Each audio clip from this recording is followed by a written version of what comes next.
In some cases, something like, now if at all you are conducting a particular study, say for example, look at this. Let me see it again. You read the first line. Trust is a complex, multidisciplinary concept that is recognized as a strategic asset. Because it's a very good statement to start with, because you are intending. However, your focus here is in terms of, trust theory and customer service research, theoretical review and synthesis. These are the papers that you should look for in your own domain, so that you understand one complete paper will give you the entire scenario of your domain. So,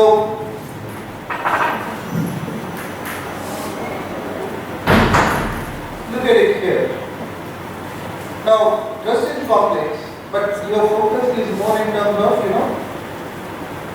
organizational sense. So the focus is slightly brought into that particular level. That, you are not talking about trust in general, but you are focusing. Look at the next sentence. In particular, service firms have recognized increasingly that the building and maintenance of trusting relationships with customers is key success factor.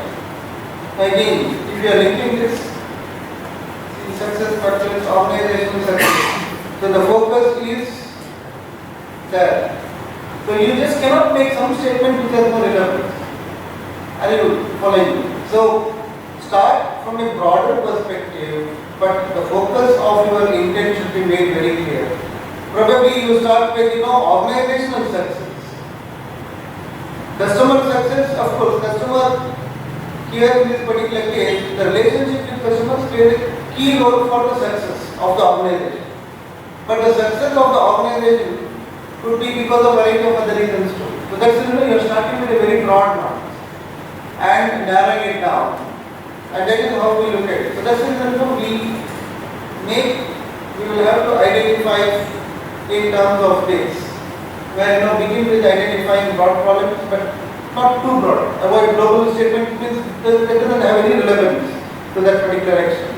And indicate why this topic is being looked is important. If you look at it, the focus has been brought straight in the first line that organization success is important. And then you talk about customers and so on, play a role in. And every paper that you can find will always have this. Those journals which you can find in top rank that you can find, you will always find that this is a common practice of writing. That's how we write in this particular case.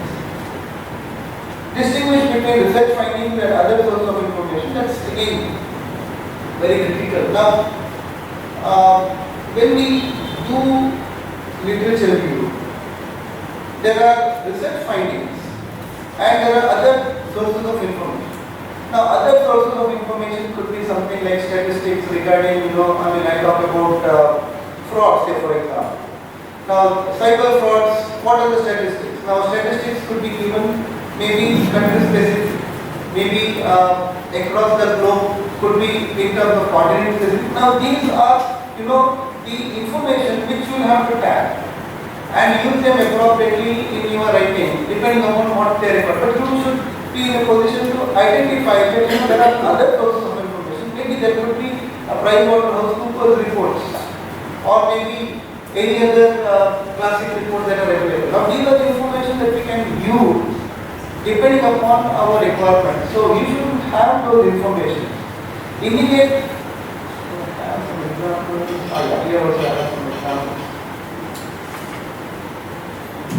a significant portion, I started with a significant proportion of children are involved in bullying across their schools. And this is where bullying may also be a significant stressor. See each of the sentences, how that you start with a broader problem. A significant proportion of children are involved in bullying across their school years. So why is it important? Children who are bullied report a range of problems. you are making it very focused. So either in the first statement if you can do it, at the max probably in the second statement that we can do it here. But the intent is very clear that we are having in terms of this. So we should distinguish them. Fourth, in terms of indicate why certain studies are important.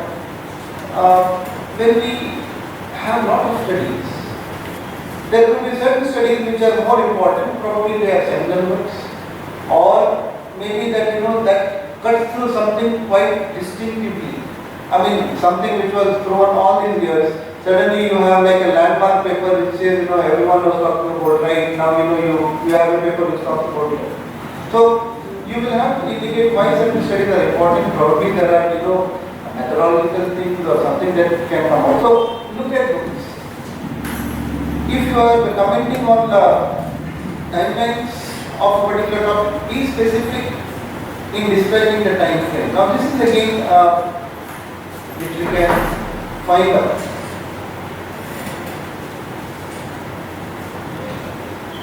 Now what do you mean by this? Over the years, research in this area has documented a steady increase. Now you are talking about a particular issue of your problem. Now going back from the year, now you are looking in terms of so and so. So you are looking into the statistics. But here, if you are commenting on a timeline of a particular topic, be specific in terms of a time. So this is also a right way of writing it, because this gives a very clear structure.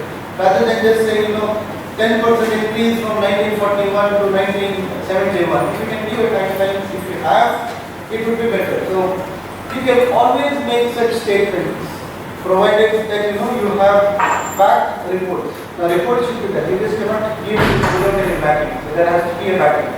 So if you are commenting on the timeline of the topics, good. Now this gives a very clear indication as to how that particular topic has been evolving. And when we write papers, probably this could also be a good indicator, why people are taking interest, and it can help us in identifying. So, if citing a classic or landmark study identified, that's again in such cases. If a landmark study was replicated, mention that and indicate results of replication. So, when we find seminal papers, landmark papers, and you find that some landmark paper, the landmark paper was replicated but insignificant, the results could be different. So, all those should be probably cited. Discuss other literature reviews on your topic. Now, this is again very important that we find. See, I am writing a literature review. I am talking of, in this particular example, is that I am writing a literature review paper, standalone. It's a paper that I was just mentioning here. I will come back to that particular paper. It's a very good paper that you can find.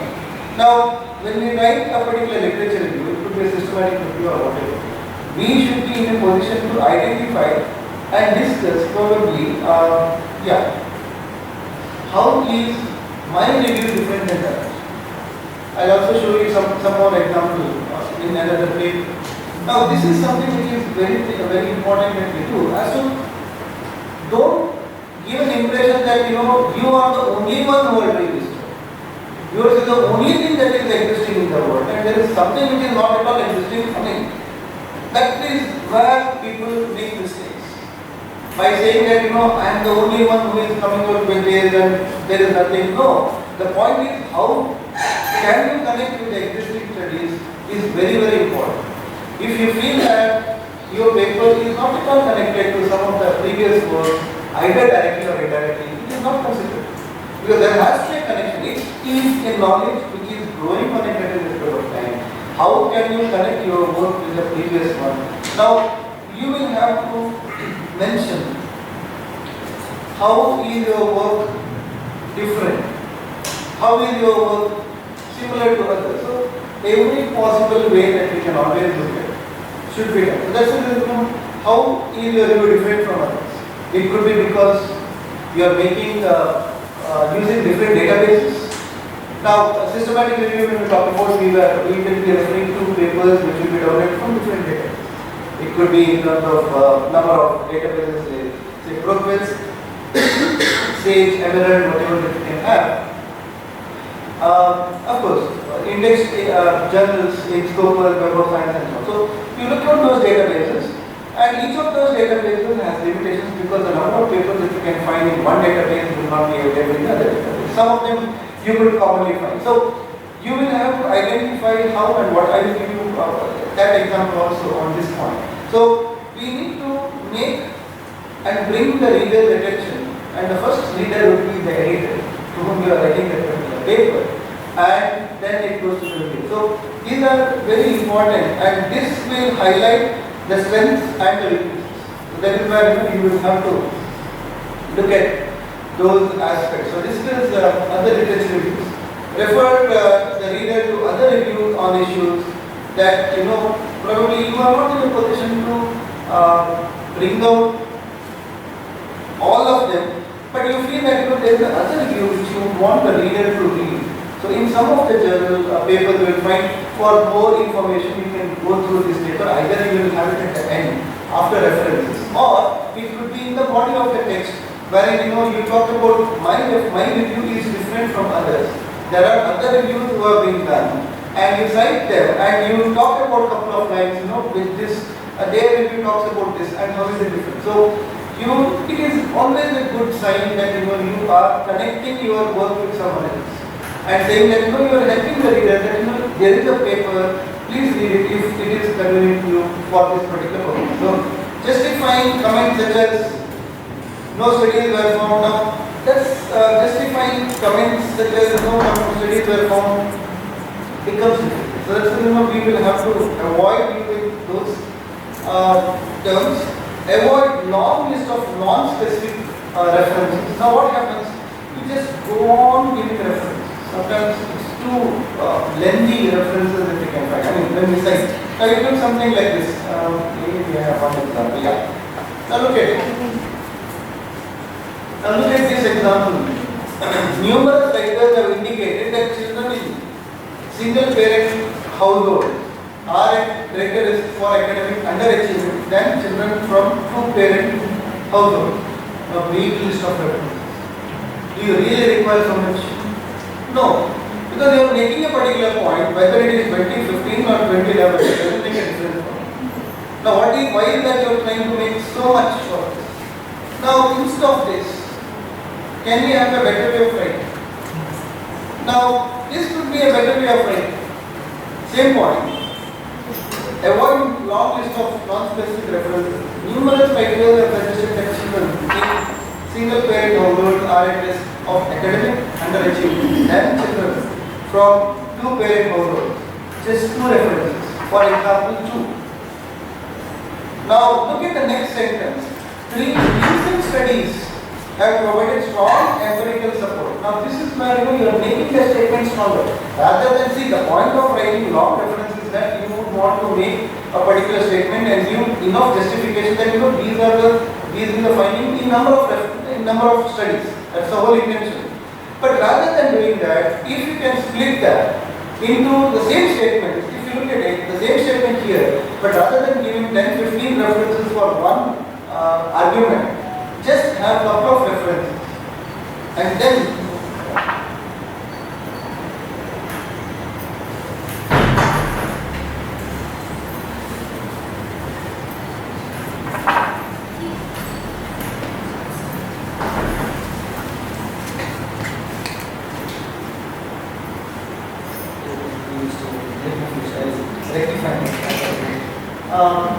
now when you look at this, look at the second sentence. 3 recent studies have provided strong empirical support. While you are making a deliberate argument here, emphasizing that these are the ones. So of these, then you can explain.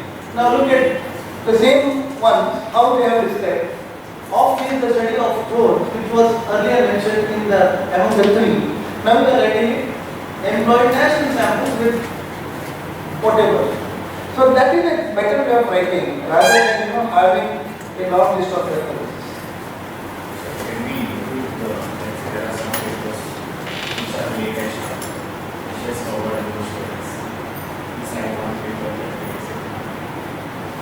Yeah, I mean, you can. I mean, recent studies have to be included.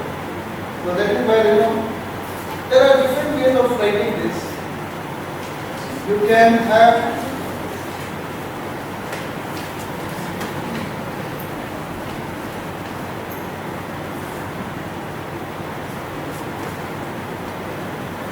now for this, rather than having a long list of references, maybe you could have the recent one. English. But point what we need to understand is, if at all you can have this way, wherein you have two references, then there are studies which are being done. Two references, if at all your focus is on this, is good. Or you have two references, one could be slightly old, maybe 10 or 15 years back, and the other one could be very recent. So the point that you are making is, there are studies which are being done in this particular area for a long period of time. So you can always have your own choice, but not a big list. Yeah, go on. The last sentence where you cited when we are giving a similar reference for the next sentence, is it important that we mention but we can just mention also from more observation in the same research? Is it important for us to mention what the So here, see, you in the previous sentence they have mentioned three or three sentences. Yeah. And then among the three, which one you have to specify? If not, you can continue. Yeah, I mean, Just single author. if it is single author, you can always specify. Single paper. Single paper that you can always, because that automatically comes. One observation that I Yeah. on papers is that they always have one reference per sentence. I don't know whether, but I have not found it in another. No, it's whether you need a citation for an article. Again, it depends. We will have to cite when you want to bring it from your literature. So something, I mean, we start with certain sentences which are universally accepted. But at some point in time, you will have to bring from your literature. So it doesn't mean that every sentence should have a citation, but I don't know. I mean, you may also be writing some of the cases. What are the Background literature. Yeah, they do. I mean, I'm telling you, the number of words that we are writing now in journal papers have significantly reduced. So when you are having the direction of, so you may find in every sentence is having some form of citation, but it is not. So that's what I feel. You will use citations only if I'll talk about it. But sir, if the statement is logical enough, it's required to, the argument is logical enough, it's required for citation to be. See, we are using, if you look at this, the first sentence, a significant proportion of children are involved in bullying across the school. I mean, people understand, but you just cannot rely upon open statement every time. So, in the second sentence onwards, you are making very clear that what is the first problem, you will have to come. But for first statement, there is a reference to the law. If you want, you can, but it's a general statement. That's the reason I said some cases where you are looking in terms of general statements, you always can use it. Unless some of the reviewers comment and tell you the give a citation and it becomes difficult. But ideally,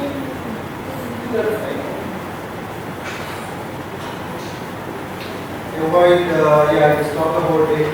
If results of previous studies are inconsistent, cite them separately. This is very important. Now, among the studies, you find some of them are agreeing, some of them are not agreeing. So, automatically, what is this? This is nothing but teams we talked about yesterday. So, you find, complements to some of complements with the results is one batch, non-complements is another batch. So, it's a teams. So, set of studies which are agreeing, set of studies which are not agreeing. So, cite them separately. So, that is where it helps us. See, combining studies which are agreeing and non-agreeing confuses the reader. Rather than you can create sections, subsections and so on. It's basically creating that section, that subsection. So that's how it works. Speculate on the reasons for inconsistent findings in previous research. Probably you can communicate what could be the ways of why that particular studies are inconsistent. That's something which you can look at it. And this is what we talked about yesterday in terms of having mixed research, mixed research findings. So that is where you would want to find that. Cite all relevant references in the review section of the thesis, dissertation or journal article. This is again very important. You cannot, something which is cited in your text which cannot be missed in references, it has to be. So use software such as Mendeley. Mendeley is a good software, or any of the other software which are available. You can integrate them with Word, Microsoft Word. And usage becomes easy. I would have demonstrated, I don't know if it is still working. There was a change in the laptop and after that some things are not worked. So it's easy where you have an account in Mendeley. Mendeley, all of you have used it? No, Mendeley. So Mendeley is a very good software which can help you. You have EndNotes also which can help you. So both are available. So which you can integrate with Word and directly get those results. That's the best way, and journals are accepting that. Emphasize the need for your study in the literature review chapter, section and so on. So this is something which is very important. So from the point of literature that we talked about. Now let me come back to this particular paper.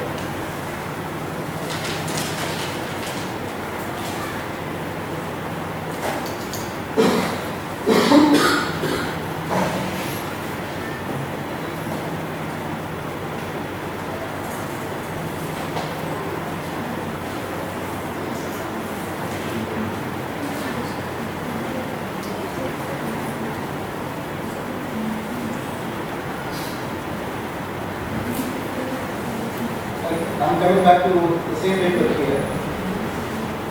Trust theory and customer service research, theoretical review, and this is a service industry journal. I think this is a B level or A level journal, which is a good journal. I appreciate the way that this particular journal works. And from my research in service operations, I've been using this as one of my journals always. I have not published in this journal yet, though I had sent a paper to this journal, it got rejected. And of course, I got a higher rank than the line. I think I could publish it, or I got rejection. I don't know, but I had sent one paper here. Anyway,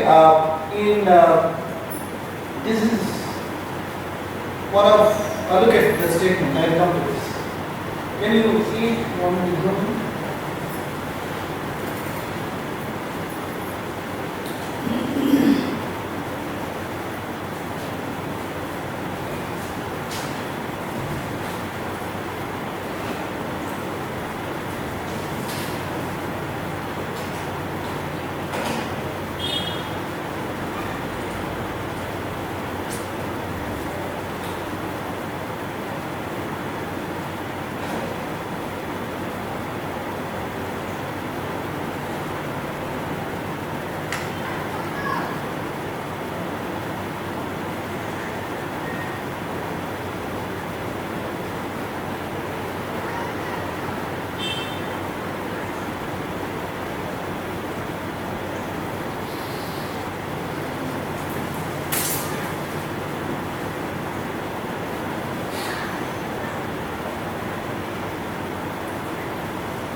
Look at this sentence.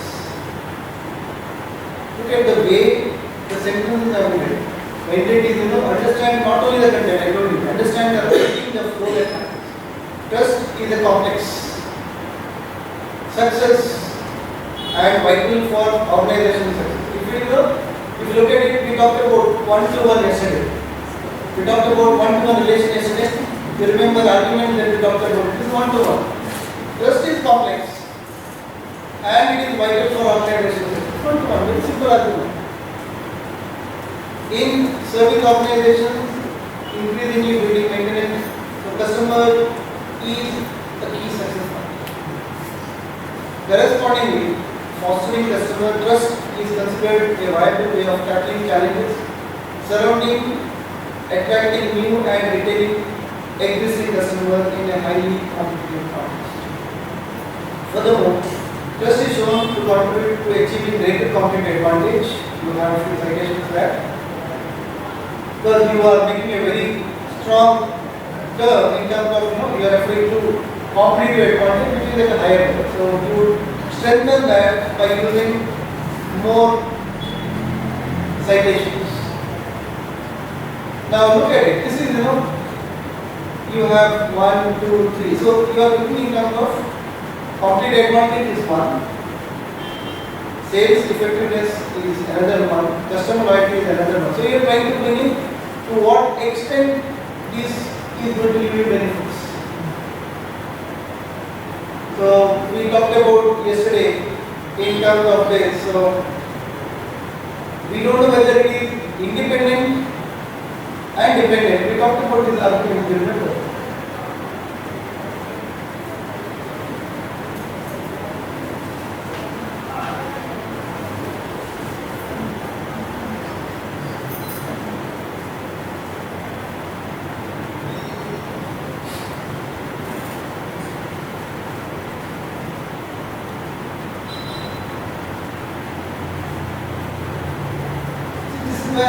Making sense of when we read and take that text becomes easy.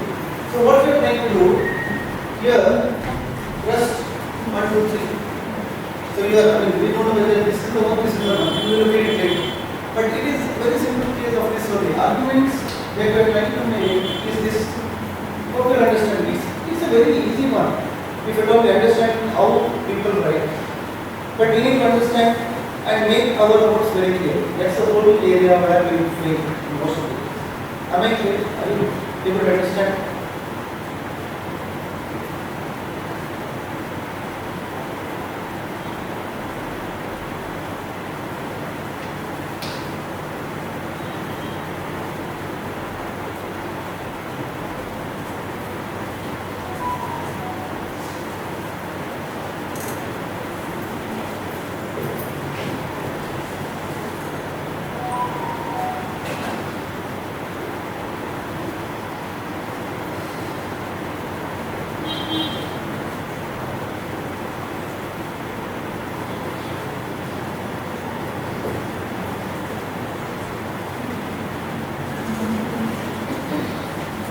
Look at it.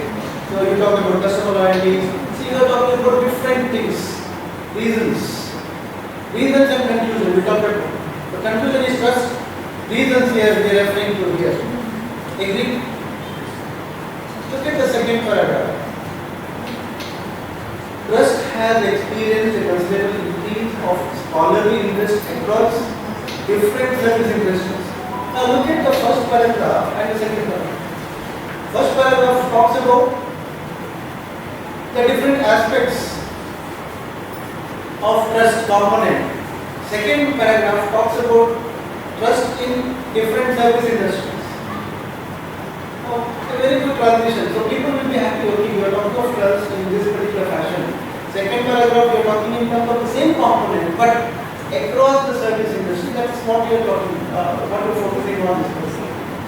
So he talks about, the author talks about finance, tourism, hospitality. So look at the service industry that they are made.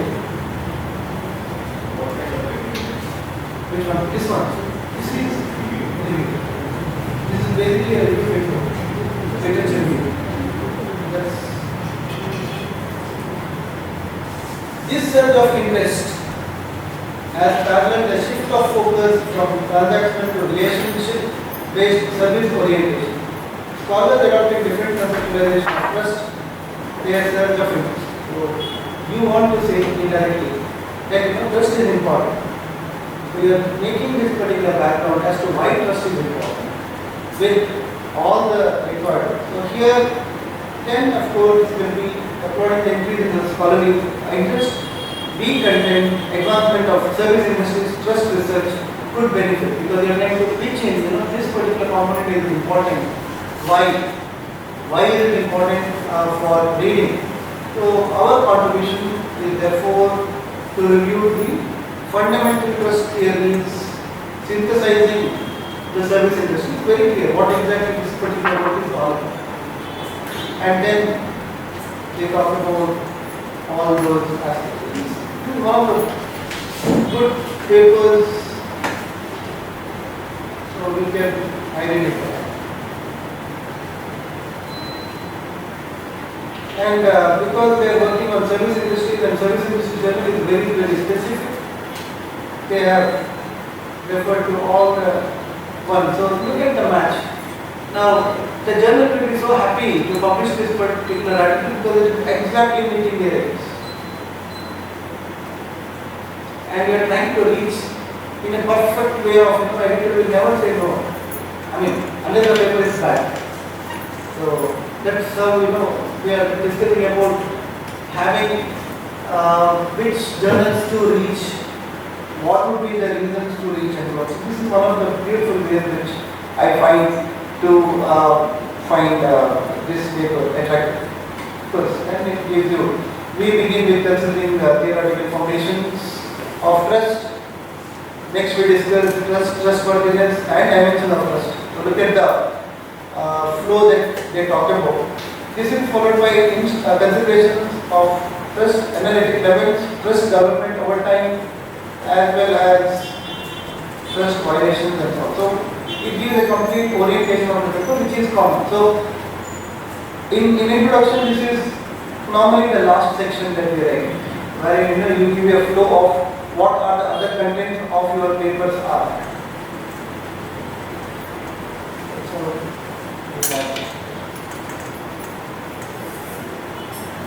any questions?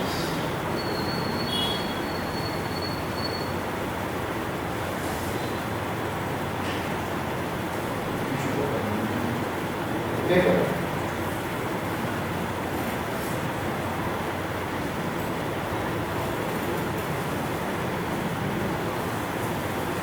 A huge amount of literature.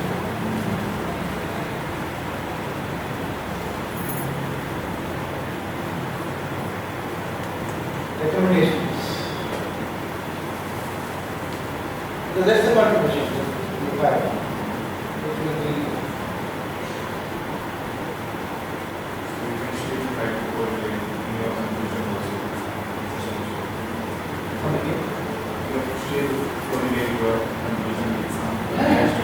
see, synthesis is one thing that we can do in terms of literature when we write a paper. But what is the recommendation that you are giving? What? See, when we find a literature review paper or when we write literature review paper, there must be my contribution. Narration? No. Synthesis, that's my contribution. But synthesis, except that I have framed them in a theme and writing them, there is no my creation. So what is your contribution as the author? Not yet come. So unless that is available, all others are rejected. Recommendations where we could identify, or you may call it as discussion also, depends upon whatever the author finds. So, if I am taking for my review study, if I am taking papers from Stoker's database, and I'm doing writing a systematic literature review and future research agenda. So, while putting the rationale of the study, criticizing the existing literature review, the review paper has to be published in Scopus only or UGC also I can take care of this review. If I am criticizing it. I'd like to answer this. If it is a literature review paper, and you mentioned it is a systematic review, you are writing systematic review, you are also referring to other systematic review. Yeah, I'm putting a rationale why this my study is important so that I can provide a contribution. Correct. So, see, if you are publishing at the top level journal, so you should compare such papers only when you are writing. If at all you have a paper which is at a lower level, which they don't consider as publication, there is no point. Suppose I am writing a particular review, systematic review, and I find that there are good systematic reviews which are already have been written, and they are also in scope. Good for me. I am also, my paper is also scope. Their paper is also in scope. I got a gap from those papers, so that is okay, sir. You can cite them. I mean, how far they accept it and so on, I am not very sure, because we are used to scopers. I mean, from a large number of experience I have been used to scopers. So I don't say UGC journals are bad, but that the kind of work that we can find, they are not acceptable in at a global standard. This is, I can tell you, we can publish in global standard, there is nothing to it. And I will probably help you to move out from that to this level. And we can publish it. So try to publish in good journals. And it is possible. Nothing is impossible. So I'll come to that. Probably I'll start with systematic review. And then move on. Any other questions that we have here?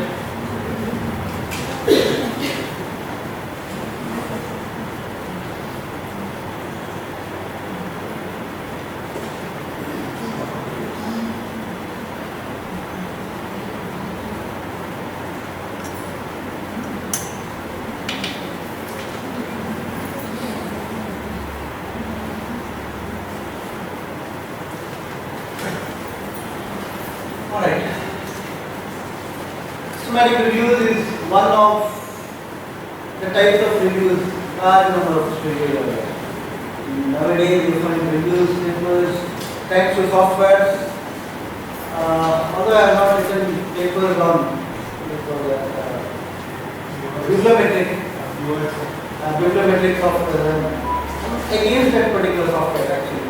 My research scholar had written one paper. I told it doesn't make sense actually. I mean, you can increase the number of publications. I have never been in number games at all. I told if the scholar feels she could still publish, then she also decided if not. So, but I wouldn't say not to, but at your initial level where you have your checklist, you have to publish so many and so on. In that particular case, please publish, because publication gives you an experience. Whatever is a publication, it gives you an experience. We also started publishing at a lower level.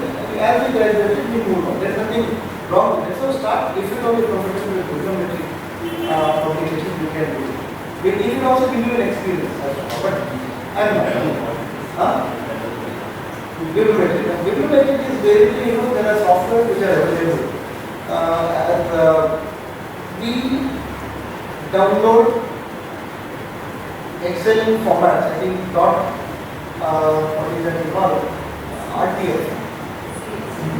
CSV files. .csv file you can download from Scopus. So what we do is, you go to Scopus, enter the search key area that you have, identify the papers, identify the different heads that you want, maybe type of a paper, abstract, whatever that you want to give, get the entire list of ticks, then download the list of those Scopus related papers in .csv file, and then that will be an input to software. Number of software that I don't recall Bibliotion is one software, yes, that you have. So input in that, it gives you multiple, it will give you results in terms of authors, in terms of countries, in terms of subsections of those work that you have. So it is like a search. It's not like a search engine. It gives you that analysis. It synthesizes.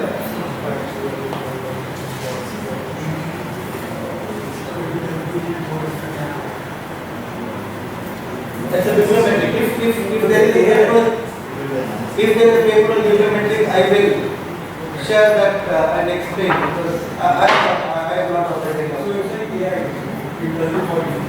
It gives you the statistics at a given point in time. Right. So it gives you statistics like trust is mostly worked by the authors in US, UK. I mean you can probably find the continents, countries and so on. Demographic that you can find. So but the question is the study could have been conducted in developing country. The author could be in a developed country. That happens in most of the cases also. Because in developing country studies they don't find they are happening. So they come to developing countries, someone in the developing country will collect the data and send it to the developing country. So that's happening. Because of the publication pressure for both of them. So yeah, both are doing it, and that's happening. We do find that.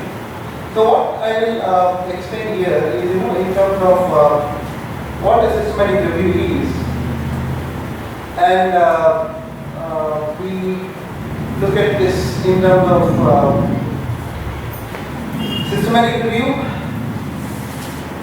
a review which methodologically integrates research evidence about specific research question. So you will have to have a specific research question developed using some procedure which is again systematic.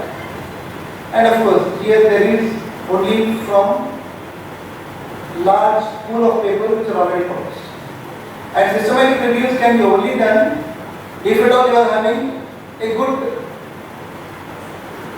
large number of studies, or if you find that a particular topic is in saturation or it is approaching saturation, it's a good point to do systematic reviews if you don't find.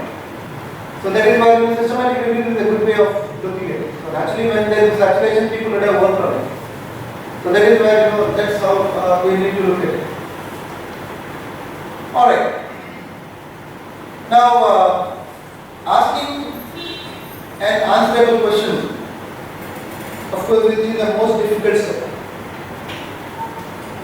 Now when you want to write a systematic review, now writing a systematic review on what? We should ask this question very importantly, and that is the focus of your systematic review study. I'll give you one example. Identifying databases which can help you to do this systematic review. Again, you have to get it very clear as to what databases that you are going to use. Developing a very clear search strategy. Second and third is basically from the intention of replicability. We talked about good research should be replicable. Now, suppose I am doing a search, or suppose you are doing a search with the same key search words, the title should be the same. So that is where validity that we talked about in statistics. Here we are talking about statistical, not statistical validity of results that we found. So this is a similar case that we are looking in terms of validity, in terms of having the same keywords. I use the same keywords, you use the same keywords in the same databases. The list of articles are going to be downloaded by both of us, of course, except the time frame that we may use. Some addition may have happened, but to a large extent it has to be. So that is where this is very important. Then comes the question. Then comes the actual work. Reading titles, reading abstracts, reading manuscripts, and based on the inclusion and exclusion criteria, I will explain with an example of all this. We come out with our systematic and abstracting data in a standardized format. We can abstract it using some form of summary table that we discussed. So abstract the data in a standard format, which could be some summary table, could be one of the ways that we can have. And that is how we will look at one example. So just remember these 5 steps, and I'll come back to these 5 steps with the example of paper. This is a paper which I will be using. Dimensions of hospital service quality, a critical review perspective of patients from global cities, which was my first paper that I taught. So I always love to talk about this particular paper. Now, as I mentioned, we do have large data now, but we don't have data.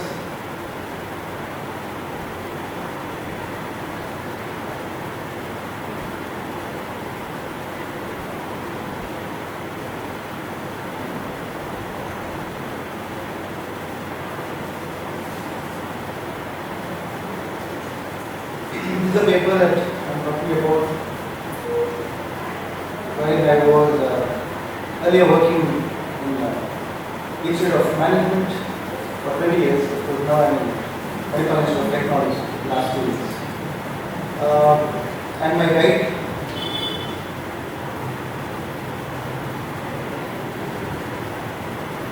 is we start with introduction.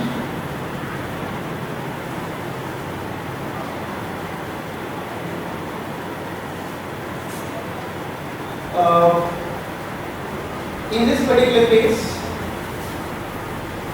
you will have to understand what is your research problem. Similar case here also, which will be here in the case of introduction. So when we look at it, we have identified in this particular case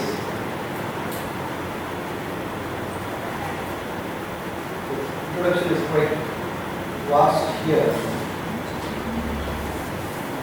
Go to that particular section.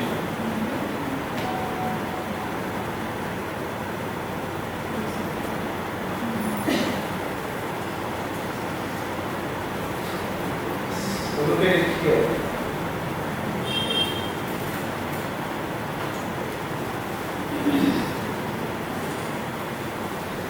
Many studies have been conducted measuring this component from physician's component.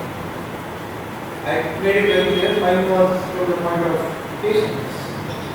So I told you that when we talk about our study, look at the larger section that there are studies existing, how is your study different? And what is the contribution that you are making? That's a very important thing to do. So this is something that we look at. And I give a list of them. Then here there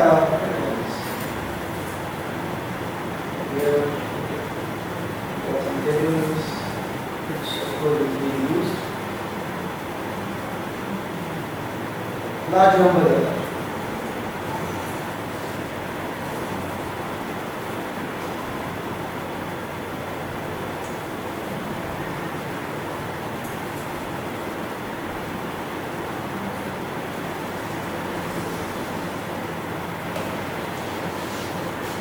Read this section now.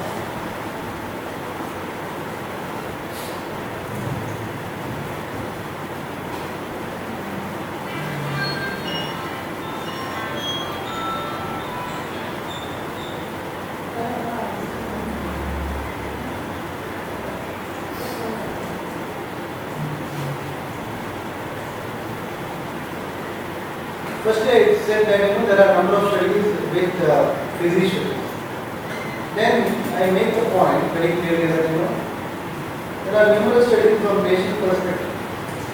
No study has attempted to review and integrate this research, which is quite vast, from the patient's perspective, and this study is addressing this particular gap. Very clear. So there is nothing wrong in making it, because the editor should know, the reader should know where exactly this particular paper is written. Then the purpose of this paper is to explore the dimensions. It could be various other things also, but I am focusing only on the dimensions of how this particular measurement has happened. And not only from the single country, it is from the global perspective. Look at the statement. I am making very clear, it is not from the Indian perspective, but I am looking from the global perspective. Now the paper discusses and compares the format, content, and administration from the existing literature on all this. And I am also saying that the paper is beneficial to academicians, practitioners and researchers to understand the dimensions of this and all this. So that's how I make it very clear as to what my paper offers, where is the gap and to whom it is beneficial. That's where introduction has to be written in a very clear. Of course there are other components also. I will give you a summary later. This is systematic paper. So every paper the format is always similar, but I am specifically now cutting into different sections like systematic, like talk about conceptual and then go for it. Are you getting this? Alright, now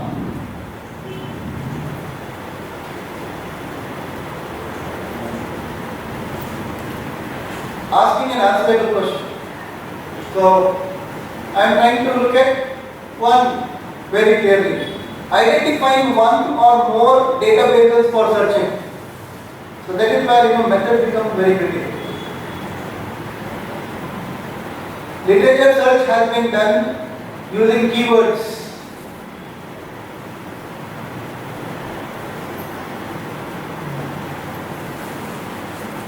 Look at this particular section now.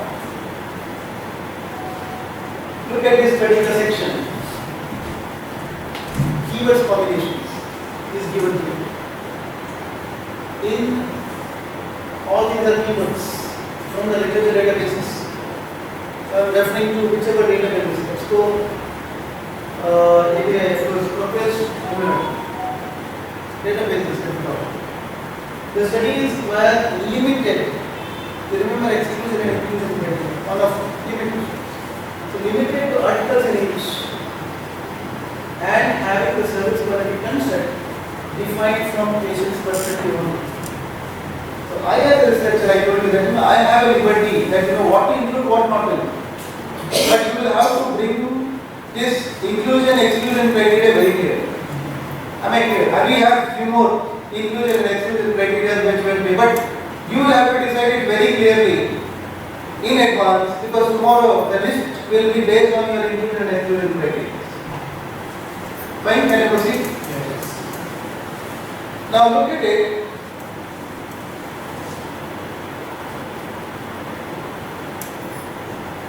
Next sentence. Now this is, I am making again a very clear indication.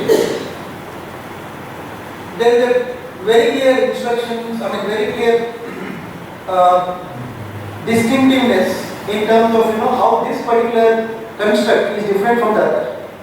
Although satisfaction surveys have included them, but it has been very clear that satisfaction is different from this particular quality. So you will not include those. I am making it very clear. So I am not going to include them. Additionally, those studies having as a portion, maybe that they have included hospitals as a portion along with other studies. You will be citing samples such as one.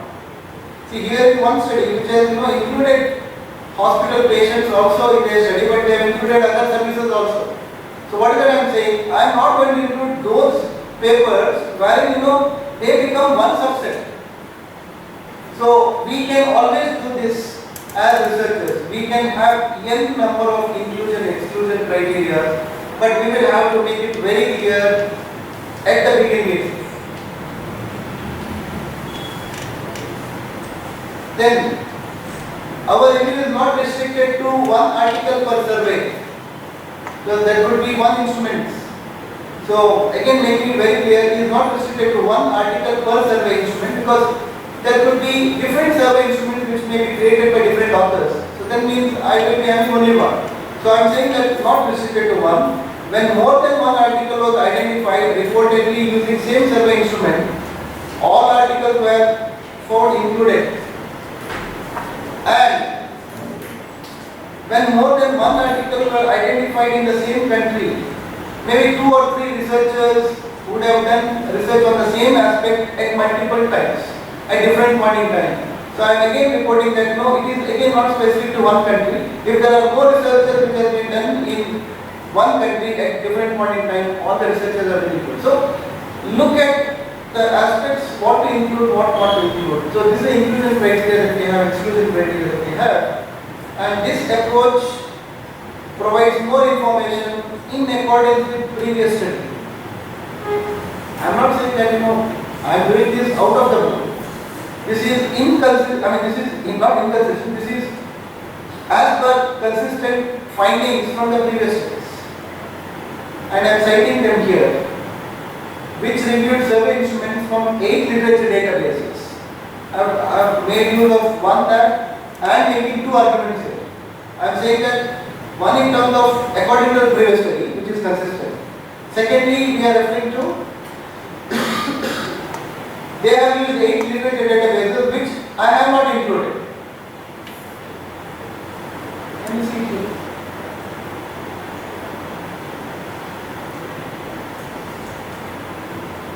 Look at this one sentence, I am making actually 2 arguments. It justifies why I am doing. It is also justifying that why my research is systematic review will be helpful to the readers. So then I talk about not single database is capturing the entire literature and so on. So literature databases. So hence excluding this particular makes sense. Right? Any questions?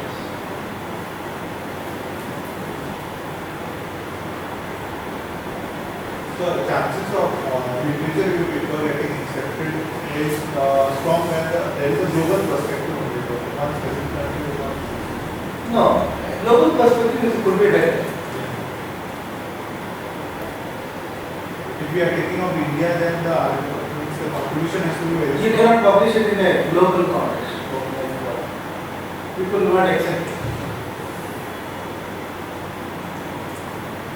This paper took a long time. It was a huge, 2000, almost a year with 3 or 4 reviews that we had. It's a good, probably I had a good experience here. So then it published after 2 years. So what are the chances once the paper is accepted, editor, if the paper is not getting less rejection, it's going for the next person, what are the chances for editor? There are chances of around 50%. Depends. See, we as editors will be very, I'm guest editor in some of them. The editors will be relying upon reviews. So I will talk about the publishing process in some time with reviewers and editors. So we cannot see the chance. I'll tell you where we have issues. I'll take all those questions. Let me focus on this first. Any questions here? So then, we have summary table. I listed it yesterday. Summary table is journal name, whatever that we have. This is nothing but a summary table. Sir, is it purely qualitative? This one. Systematic research. This is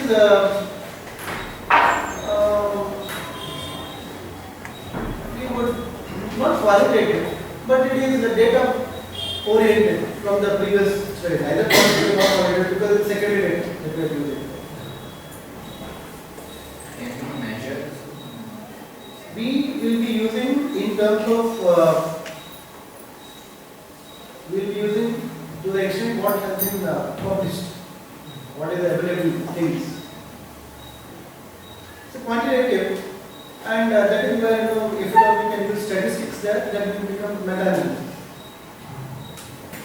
There is a thin line difference between meta-analysis and systematic review.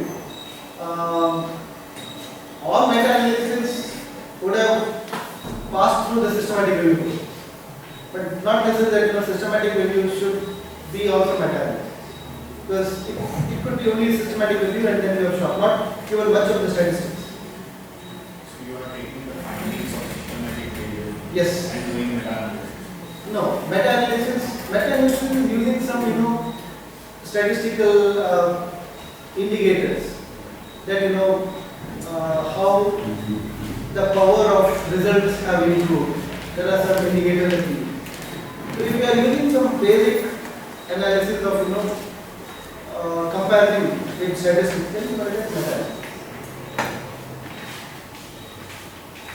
So that's where you have, I think, around 50 papers here in this particular case. So 50 papers that are almost in the summary table.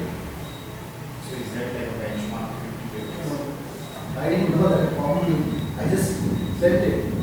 And I was happy after a long time I received, okay, it is under major review.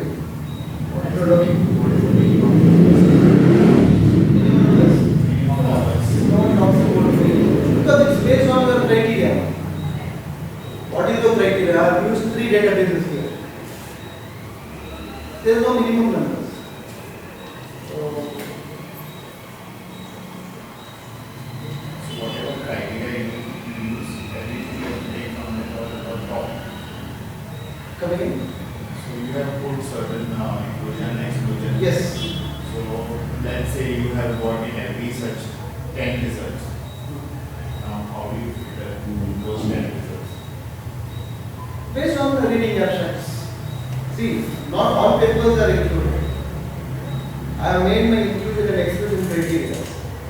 So when I gave the search key word, there could be that papers could have been in Spanish, papers could have been as a sub sample could be included. So that comes through going through the papers and including. That's where you see the last one here. Abstracting data in a standardized format, selecting titles. This is basically that. So developing an exclusive search criteria will help you to filter out the papers, and then you will read those papers and include them and complete. Are you getting me? So here again, basically here there is no contribution of mine. The contribution comes only here. I mean, these are themes. I made a mention of them yesterday. Themes, so method analysis. So we talk about CFA 8 studies are using. So here, what are the different methods that they have used? So theme wise, we had discussed these themes.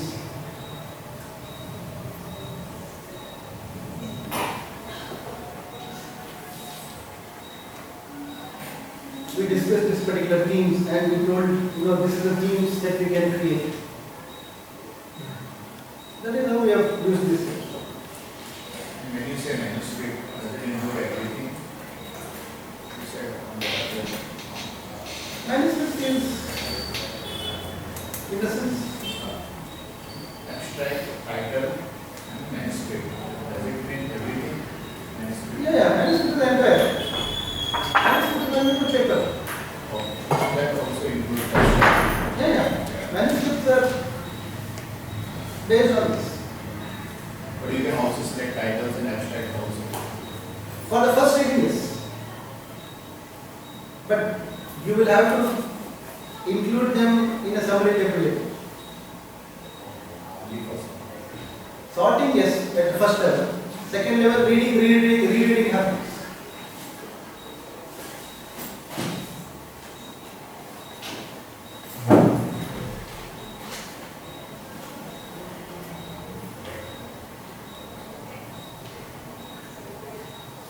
This is a contribution. Till now, what it is that I have done in review is basically, explaining the themes.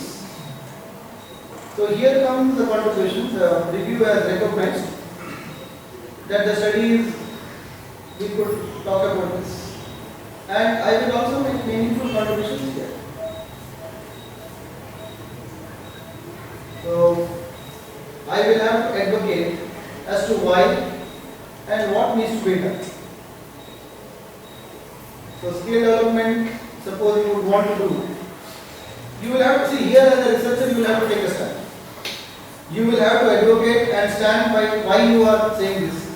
Take one example here.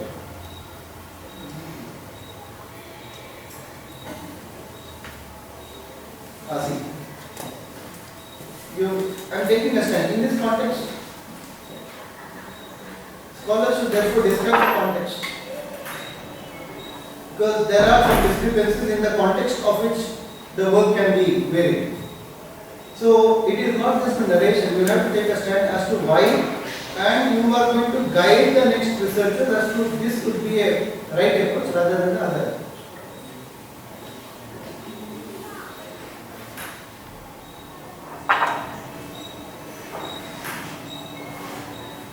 Here in terms of administration. So whether it is 5 point, 10 point, which one has been useful? And then you will have to advocate which one. Here. So this is our contribution, why? Because we already told. So that is the stand that we have. This is nothing but yesterday's warrant that we talked about.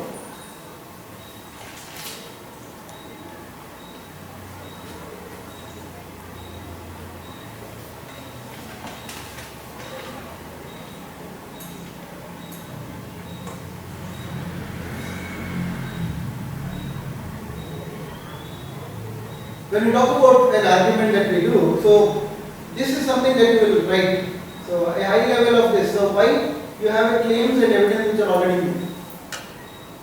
So what is that I am saying now? I am saying we are making suggestions, and the claims and evidence are already there here in this particular case. Right? Are you understand? It's a very simple things which you can easily relate. Making sense? Tell me now, if you have any questions. No, so I got the connection. Yesterday you told us to go to the paper. Yeah. So I found a paper that was exactly what I wanted to work on, but there's a gap in the correlation of what I want to say, that particular part. When they are talking that assessing the mental health of people and how to deal with them in a legal standpoint.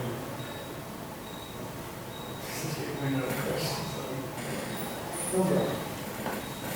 Fine, is it fine? Any questions on this? Systematic reviews.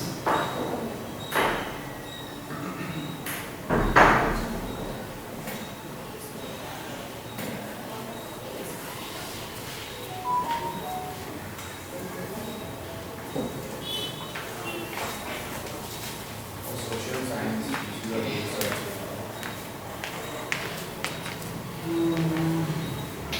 Search engine is of course Google Scholar is the best one.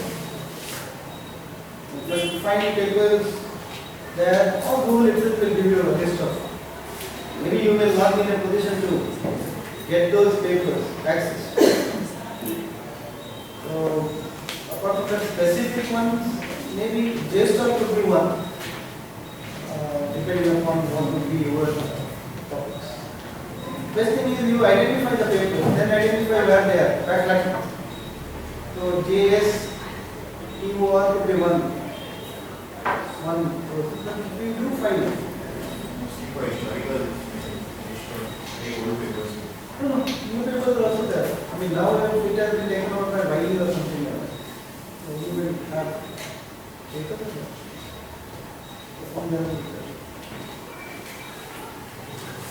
Alright, so if things are okay with systematic review and you want to conceptual paper and empirical paper.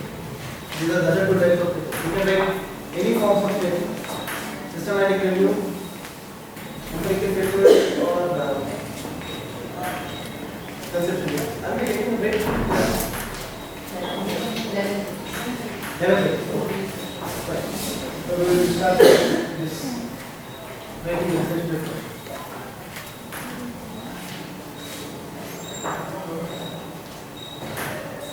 We try to understand the publishing process, which of course you are aware. We will then move on with writing a paper and what to do. Structure of research paper. So that will be my flow of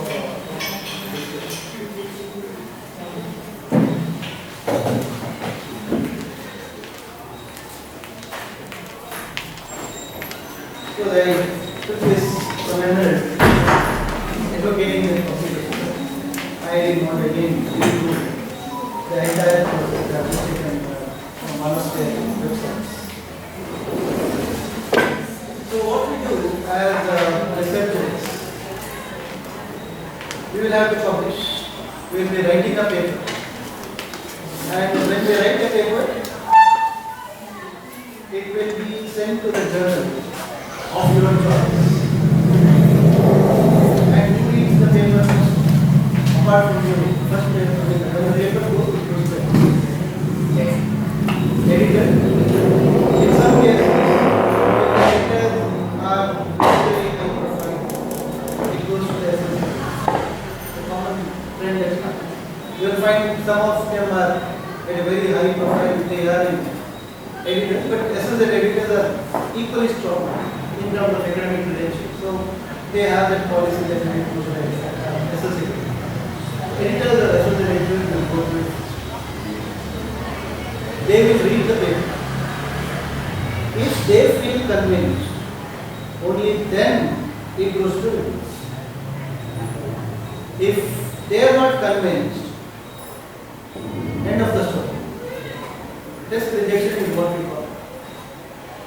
And it will send back to the authors. The easiest way the editors have been rejecting the paper, even though the scholars have been looking at the scope of the paper, the paper is out of. We cannot say the paper has nothing to do. That's one way, but test rejection, if you are sending it to some of the top journals, it is very beautiful. We sometimes do that. If we find, we know that paper is not going to reach that particular level. We send it at some point. So now that they are also very rare, they are also test rejected. Otherwise, we could get comments and we can improve our case. That's the best way of doing it. So that's not happening. If the editor is convinced, it goes to the reviewers. When it goes to reviewers, you could have single review. You have a single reviewers. You have multiple reviews. Normally, it is 2 reviews that you can find.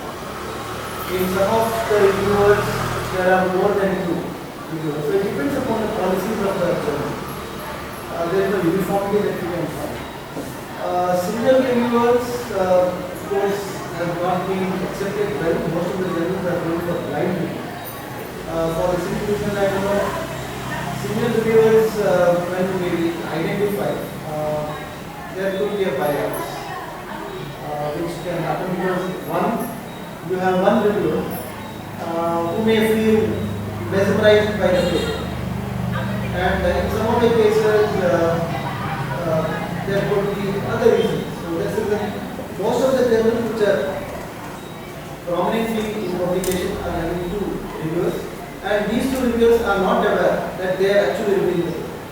Except the editor, no one is aware who is actually reading the paper. That's the kind of confidentiality that is coming. That's how it is. And if the reviewers are going through the paper and they will come out with their outcomes, either they reject outrageously, they say it's rejected, or they may go for minor revisions or major revisions. Minor revision is a very good way, wherein the reviewer is very favorable. And of course, he is going to give you certain comments that there are certain things to be done, but minor revision is a very favorable sign that your paper has a strong chance of publication. Now I can answer that. If your reviewer says it's a minor revision, that's a favorable sign. But not enough.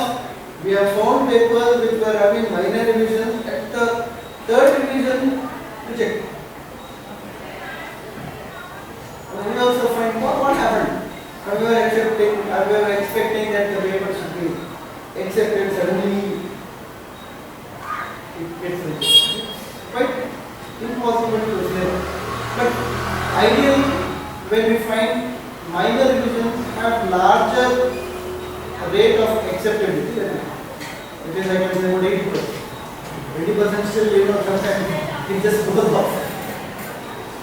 Minor revision of course. Major revision means the reviewer finds that there is novelty in your paper, but not adequate. It could be that your research problem is good, something is good that the reviewer is happy about, but he is suggesting major revisions with n number of points, which means there will be question mark whether it will be accepted in the next revision, we don't know. But tell the story. Hardly we find any paper which gets accepted without revision. In that case, I have not. It is one revision we had in all our cases. Understanding the publication, of course, we could look at all this as a Gantt chart and so on, different phases that we can do. But I would focus more in terms of again, I would be happy if we can start with the research. That what the paper is all about, what is that you are going to do, and so on. So that's again a good way of looking at it. Probably some of the contents are not elaborate at that time, but otherwise it could be a very content. Let me look at how do we select the journal. So we look at how identify the most relevant journal and journal. How do we look at the journal selection?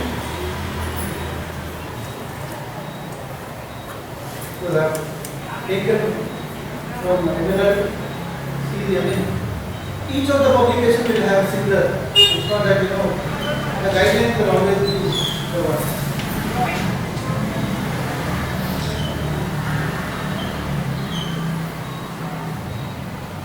How do you select a journal?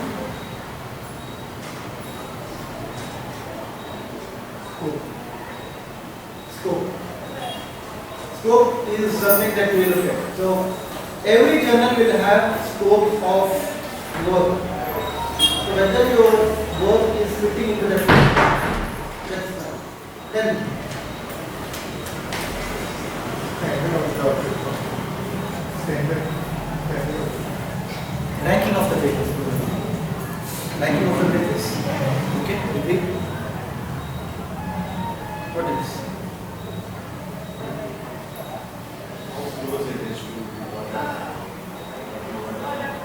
Again, scope will be the better way.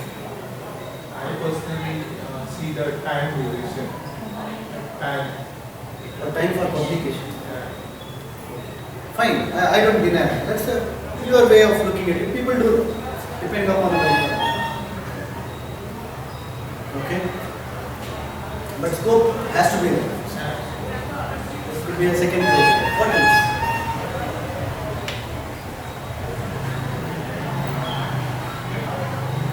See, when we are reading the papers, we have identified list of journals indirectly. See, when I am referring to a particular paper or any work that I have a list of papers. All those journals are sources where you can see. Suppose I am working on service industry journal is one of my key journal where I can see. Of course, there are other journals also wherein I can see. So that's the reason we will have to look at what we will look in terms of editorial section and so on. Which one? Yeah, so we will talk about this writing, and each of the journals will find authors. So this is too less. I mean, as I copied some of you have some of the journals up to 10,000. Hospitality journals wherein you find mostly about 6,000, 8,000. That's one sector wherein people are wanting to have a smaller set of books. All these are required in terms of journal referencing again mainly would be the best way of having them complete.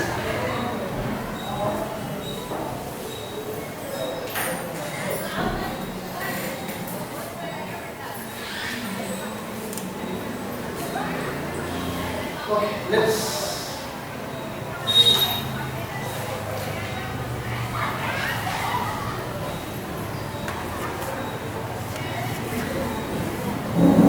when we look at the problem with writing papers, we find that people have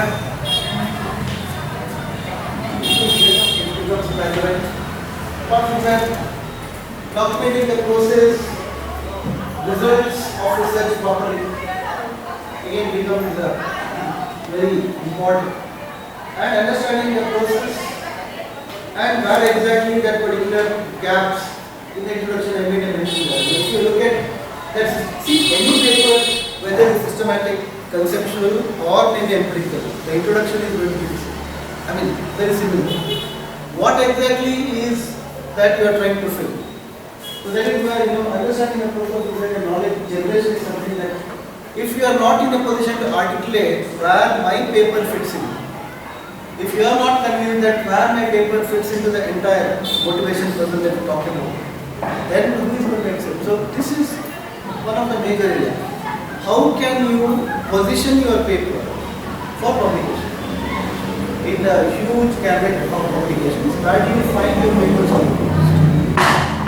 That's most important. And I find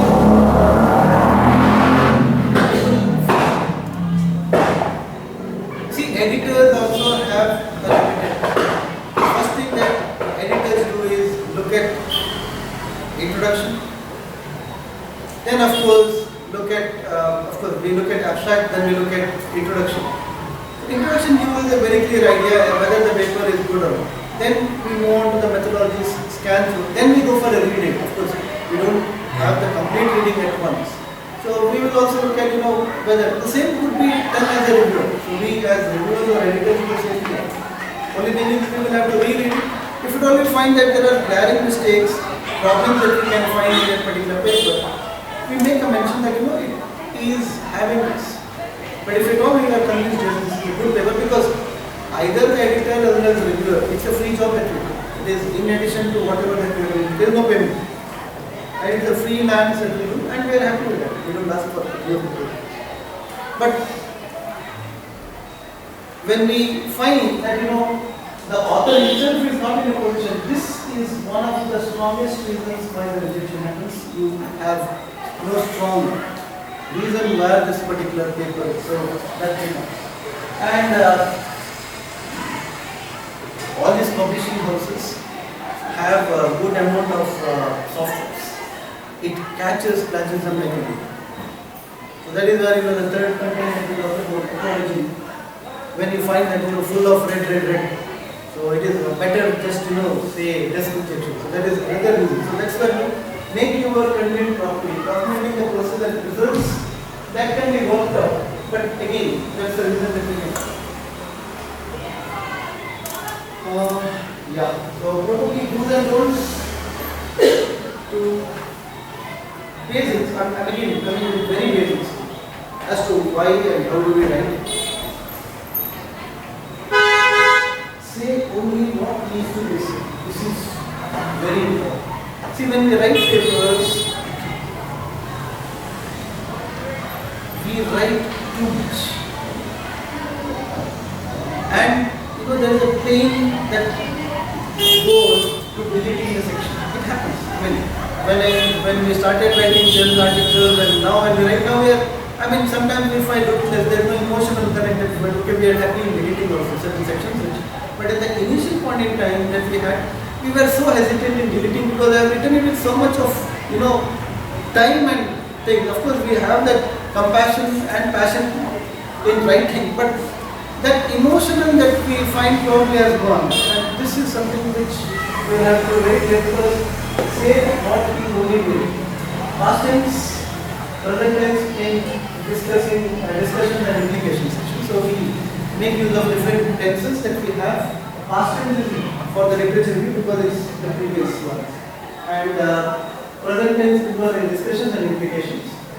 Paraphrasing is better rather than direct quotes, unless you have definitions, unless you need a particular section of the paper which need to be extracted. It is always better to avoid, because all these again softwares are making usage of publishers are making note of all this. So again, make use of this paraphrasing. Quotations must be including references from the original source, definitely. When we cite definitions, we will have to make use of page numbers, whatever page numbers included.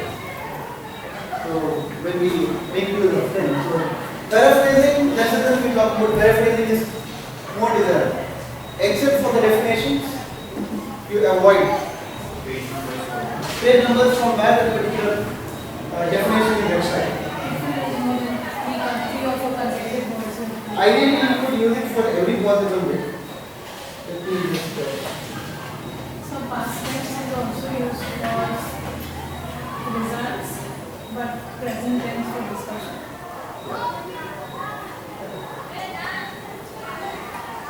Again, that depends upon the words that you can use.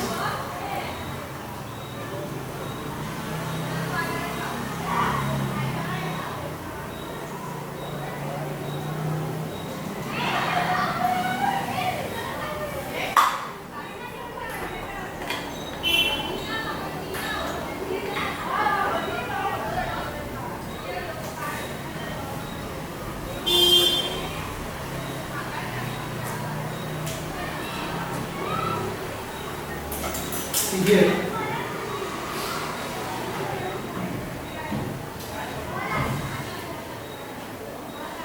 defines, cite, interpret.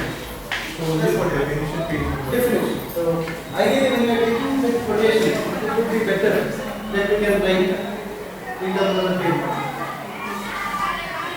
Of course, there is what you mentioned that when we process so many words and so on, but we do not want it except for definition. Rest every case we will want to have a purpose. Sometimes there are some terminologies that are used in particular. Like Whatever. sometimes even two words like environmental stewardship and point then also you have to mention it. You would have mentioned that somewhere else. The author's name who coined that. Yeah, that will be there. Author's name will be, if at all you want to write it. So basically that you would want, again, I am emphasizing what is that we are trying to do. Yesterday's discussion, research foundations, research fundamentals. I spoke about two things.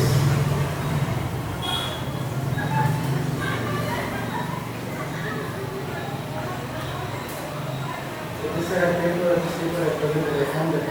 Copy.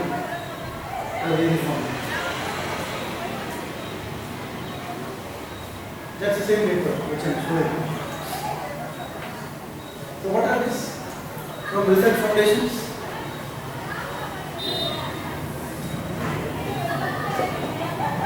From the research foundation, what we terms? It's a process. This is nothing but definitions, which are nothing but conceptualizations. So in the paper, what is we write in the first is what are the variables. Again, remember when we watch a movie, you get the names of the actors. Names come. In this case, you are mentioning the actors of your research by definition. So in the first paragraph, in the introduction, you will always find conceptualizations. Every paper you will find conceptualization we talked about. Of course, operationalization comes later. We don't talk about operationalization in the introduction. Conceptualization is what we talk about in the introduction. Operationalization later. Measures, we write it later. Either we write operationalization and measures or directly measures. Yeah. After methods or before methods, depending upon how the structure goes. That is where in this particular case, I am trying to mention this in terms of this paper, where this is another paper that we published. Again, this is again a good journal in services. Journal of Service Theory and Practice is ABDC ranked as A. Now what do we do?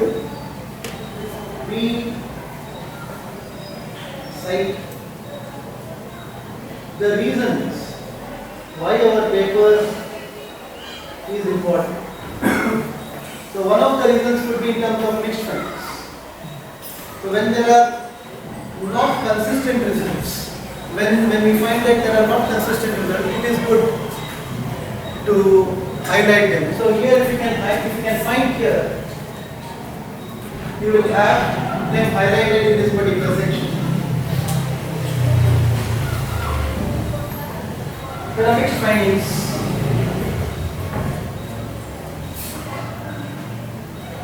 So there are two probable reasons.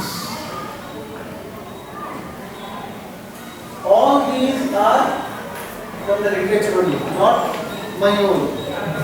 See, I cannot base on my opinion because it is not an opinion that I am giving. It is based on research. What I am trying to do, I am making an argument based on literature. So if you look at it, we have mixed empirical findings. And here, firm recovery satisfaction do not have any effect on loyalty. There are two probable reasons, could be these ones, and so on. So, making arguments. And this is where yeah. So mostly when there are mixed temperature findings due to because the operational due to the when there are mixed temperature findings, it is mostly because the operation due to the It could be operational tools are different, or something else that we don't not put in that will come later if there is a case. Culture, probably we will not talk in terms of region, we will talk about a culture. Because in that if you are variable, we will never talk about context as a region. The region has people have culture. So for me, culture becomes more integral part of the research rather than the research. so there may be another Economics is one of the forms that we use in quality. so there may be another variable influencing we can say that In the sense, see what again, that's again a mistake that we do. And if I should add it as a fourth mistake. What we have not done in the research, we should not do. See, you are making again an opinion. Do you have a strong, valid points where you can say, see, you are making an opinion. It is your opinion. This is not an opinion paper. It is a research paper. So when something is not included in your findings based on your variables, do not bring that at all. I made that similar argument yesterday. So this is again a similar mistake that we do. You can cite it, again I am telling it, in scope for further study, include this variable. But no opinion that I can bring. It's a research paper.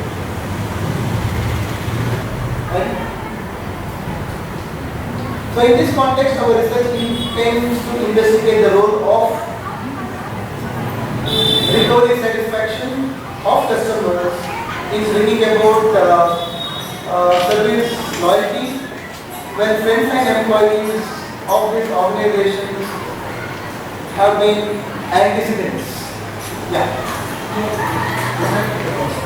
I think after very couple of quantitative findings, one is talking about probable reason. Yeah. So that is not based on reflection, based on the opinion. Probable reason justified through literature. Okay. See, Reality of service failure and we are giving a justification.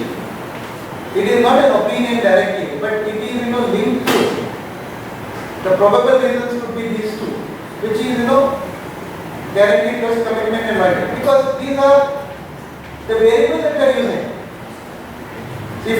but while citing the papers that have mentioned these two probable causes, they have also, if they would have included it in their variables and done a qualitative measurement of it, then they could have found a more certain answer rather than being followed. So if they cited it, then they could have said that according to the wouldn't that kind of give the statement? See, there is a way to write.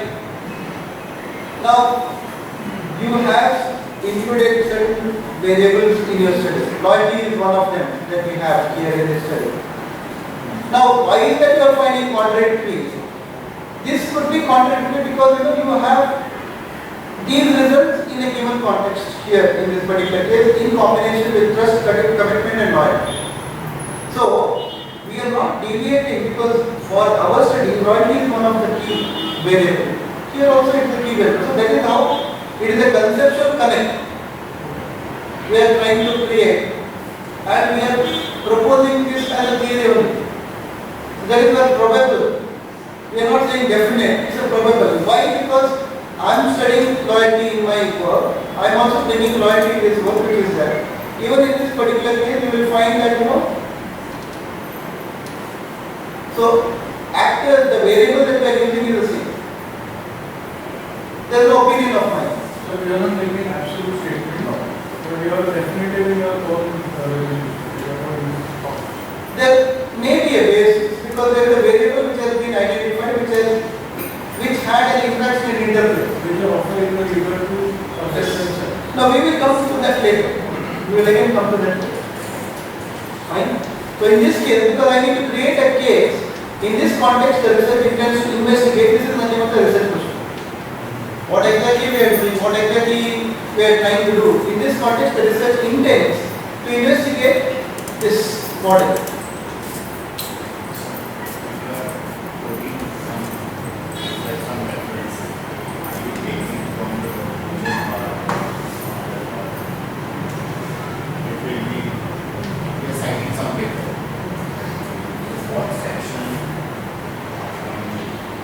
Here it is basically the finding of that particular paper because that paper has found this inconsistent results. Results which will be again expanded into findings. Fine. So again here, this is our focus that we have.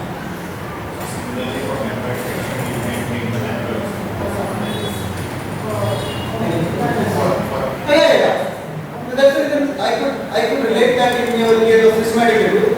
Our methodology is very similar to the other method. If you look at the previous example that I gave here, yes, very good observation. Where here in this particular case, we made a mention in terms of which is in line with the previous one. Yes, perfect. It's a very similar case, whether it's systematic review, whatever. So, what is that you want to build an argument? Here I wanted to build a methodology argument for, and I made this because that's a methodology. And getting the question. Understand the question which is being asked. So, what is the citation criteria? Citation here from was methodology. I have cited methodologically. Whereas that was in terms of findings, because mixed findings are there. How do I say? Results of different studies are different. Incomplete. So that is where we will have. Fine? Agree? Be vocal, let me, understand. So that means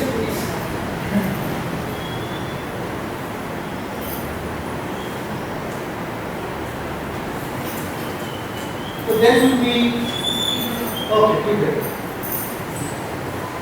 So now I will talk about this paper in the context of variables, unit of analysis, theory, all that. So you can ask any questions now. I will relate.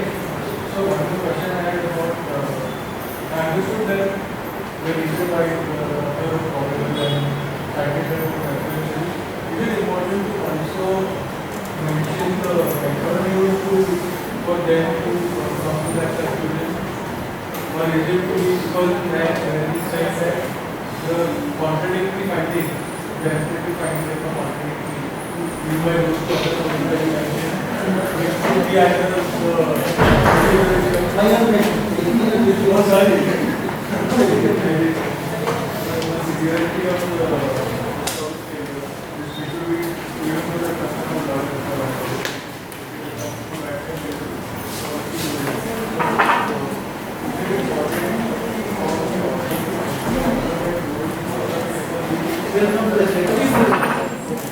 the method will be based, if you know my findings and their findings are inconsistent, then I will look at how I am getting a different result, and if my results are again similar to one of them, I will look at one of them and variables.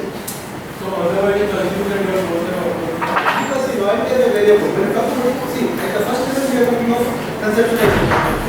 We have loyalty used, I am using a particular variable, you are using variable. Now, if your results are different, my results, I am just to explore it from today.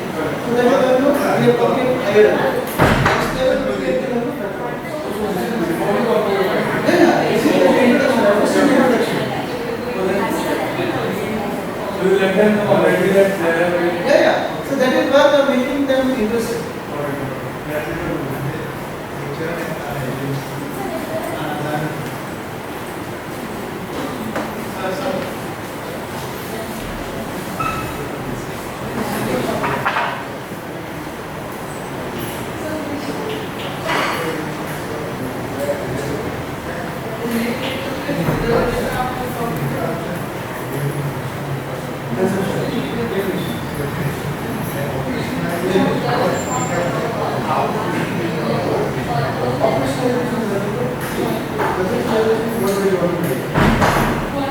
How you are measuring the operational?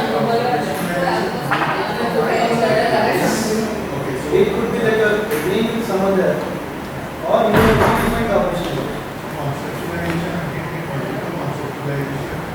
Definition. Agree, but you will stick to one. I mean, you don't have one number. Definition, see, definitions and definitions could be any number. There are. But in that case, I will choose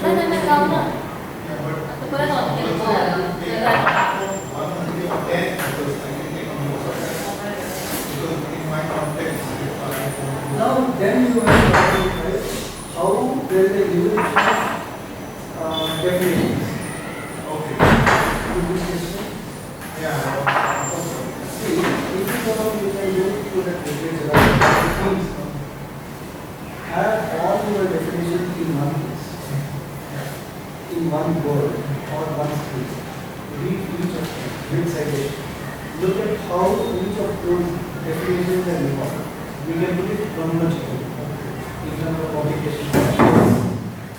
Probably you can take 1993 and 1997. So what did the other definition have? So that's One specific definition which is relevant in my context. If I am X company, so this is the way they have entered and entered in their response. conceptualization we cannot. So operationalization. Operationalization is I another can item. say this is the operationalization. I am making it refer from the See, conceptualization is like, it's like the already there. already, it's like your name. We have change another, we have name. Actually, you have a name, I have a name. This is already change the name. Oh, madam, thank you. Yeah, thank you. You see, sir, I will talk to you. So, in that particular case, we,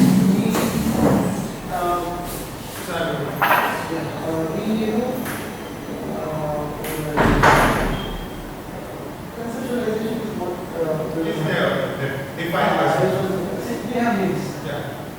Similarly, variant has names. So it's a very similar one. So I can take a definition, conceptualization from an and say that I am Side.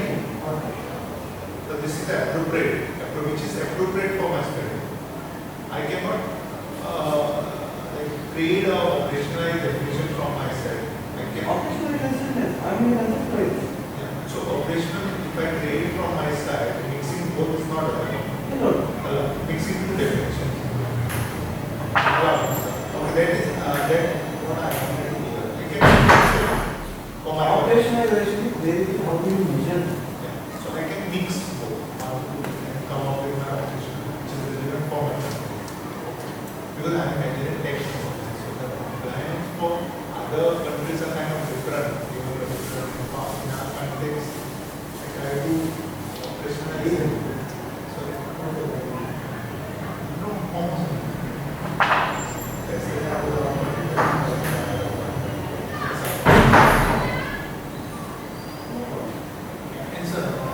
literature review.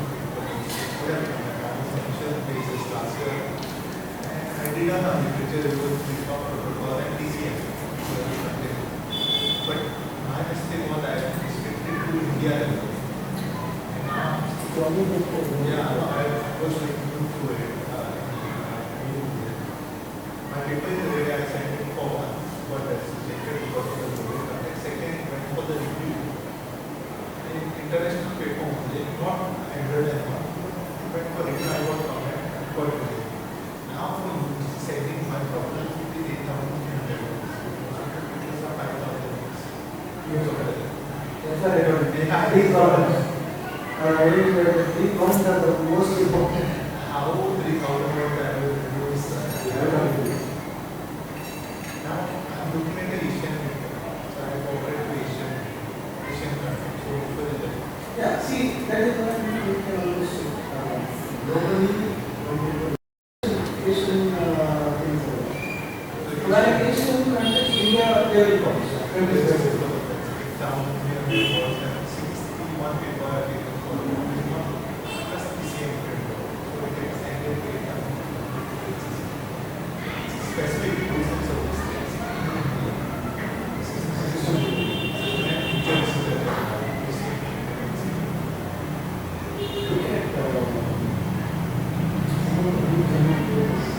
Yeah. It's a lot. Yeah, you were. Yeah. But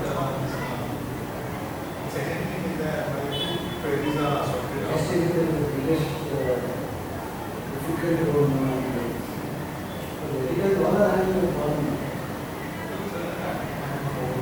First paper finder, not related to my eventually now, not that easy. If you like it, but 5 months ago, still review selection is going on. Definitely, our life of everybody has become very painful. Reviews are not accepting. You will not believe the day I get, someone accepts the paper for reader. I'm so happy. I am happy. That's right. But how it is, they can need a second not a pipeline, but for I will use secondary data. And the data is after the 31st December. Now this is almost now, October, and 5 months when I forwarded the paper. So what are the chances the reviewer will, that is the problem with secondary data. The secondary data in future will send for error, but now this paper and on the 500 words, around 90 citations are there. The problem is you set this paper in I do not ever want to change. See, the problem is if you don't change the journal now. No, I will not. I will not change. But what are the chances? That's what I want to ask. What are the chances that after review there are only you can ask this answer. At least revision in fact we have a chance as we said. Not a single revision. That's like 5 months. Still, I think the problem is that they rejected this one. so the good reviewers have been sent. Reviewers have rejected. Reviewers have rejected too. Let's see, it's still selection process. If we waiting for the response, then it comes to the selection. Okay, response selection. See, when you send to regular, you give it to them. This is what will happen. See, today I send you a paper. I receive a paper. I give it to a reviewer now. He will sit for 15 days sometimes. Then he has not accepted, then we send a reminder. Then he confirm whether you will accept or reject. 1 month will go with one reviewer. Second. Then I will find another reviewer.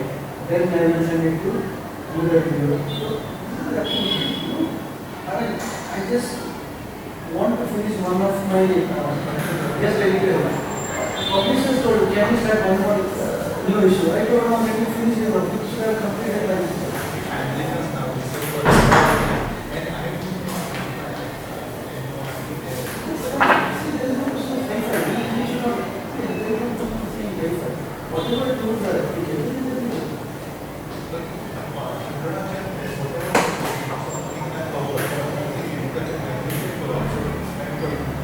why can you not? There is nothing but a verify.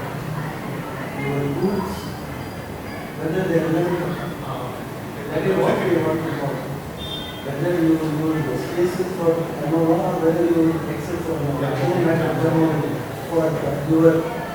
This is the contribution of this step. Look for the best. Be simple. What do you think the viewer will tell you to update the data? Yeah, or simple. What is there?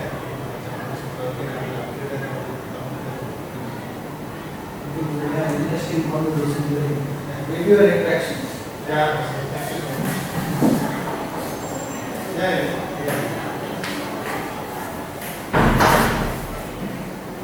That is the problem.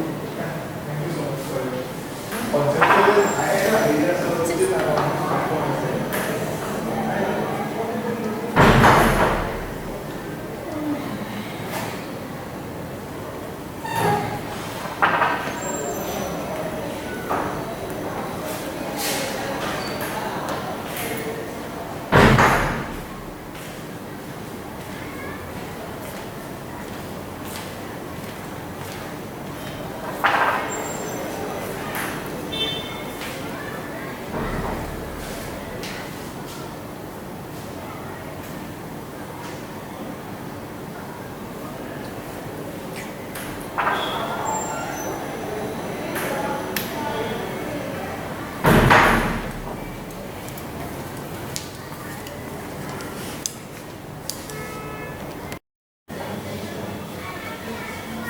So, let's look at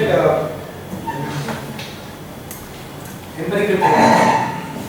Conceptual paper, empirical paper, systematic empirical paper. I'm just giving you a combination at once. So that in a broader sense, that when we write, there is a commonality. There is a difference also. That's why I will make it. Otherwise, we can talk about conceptual paper for 2 hours, reference paper and so on for every for 2 hours. That will take some time. The session will be slightly different also. So in introduction, what do? We will be writing about, one is conceptualization, very clearly, all the definitions will be there. Secondly, we will also be writing about why this particular story, the study that we do is important. And what is that I am finding in my study. So you have to make it interesting. So that is why we will be highlighting what could be identified in the study. So that is why you can find here in this particular case, of course, the same paper I am using here. Look at this, concepts of the study, operationalization, conceptualization. Unclear issues, again the part of introduction, wherein I am bringing in, there is not clarity in the previous findings, so that we make it interesting. And we are justifying that such studies are relevant, are necessary. And that is where you are trying to build a case for your own publication that this study is valid, it is relevant, and in what context is it relevant? We talked about it yesterday. Idea, theoretical tensions, learning theories, same thing. Nothing else. This is what we are doing. So here what is that we are telling? Unclear ideas, unclear findings we have.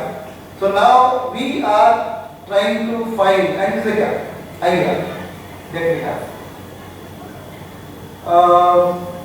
I don't want to go into the nitty-gritty of this. You can always read the paper if you want. It's a very specific paper, very confined. So what do we have? We have here firstly 1, 2, 3, 4. 4 constructs. Fine. Some basic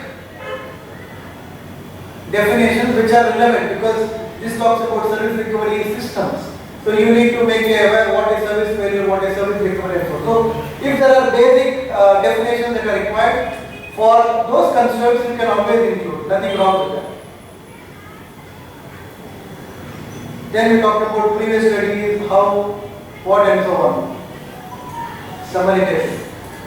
We talked about summary table yesterday. This is a form of a summary table which I am again using appropriately with authors, context, and I decide what to include in the summary. So in the summary, what is that I am including? I am including the constructs and their sub-items, nothing but operationalization. This is what we are we talk about operationalization here.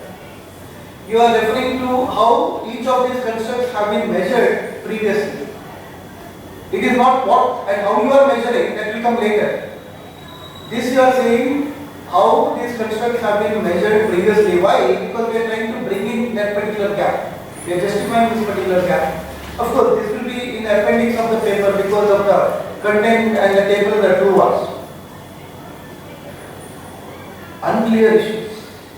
You are just saying, dua everywhere. So when you say that there is dua, okay, no, unclear. So you are bringing it very much evident that there are so many unclear issues which need to be sorted. And my work is trying to solve all this. It could be that, maybe that I mentioned some of the unclear issues, but I may not be putting it as my focus of the study. That is also possible. Here unclear issues could be that I mentioned all and I solve all. In some of the cases we talk about more unclear issues, but we may be tackling only one of them. That's also possible. Of course, provided you have word count which is within your limit. Clear issues are there so many. So because this is a top level journal, we have to make the depth of unclear issues. If it is not there, it will directly go to judgment. That's how the reviewers will do it. So unclear issues, so many are there. We talk about unclear issues and all. Now, if you look at it, most of the unclear issues you look at here, 2016. Where did we draw this? We draw these unclear issues from the integrative framework, not mine. I spoke about integrative framework yesterday in the class. Integrative frameworks are the good basis of understanding where the problems are. So these are not my findings, have already been found out by someone else. I am using that in my study because this is not has been identified. So unclear issues are very, very important, which need to be from the literature, not your opinion.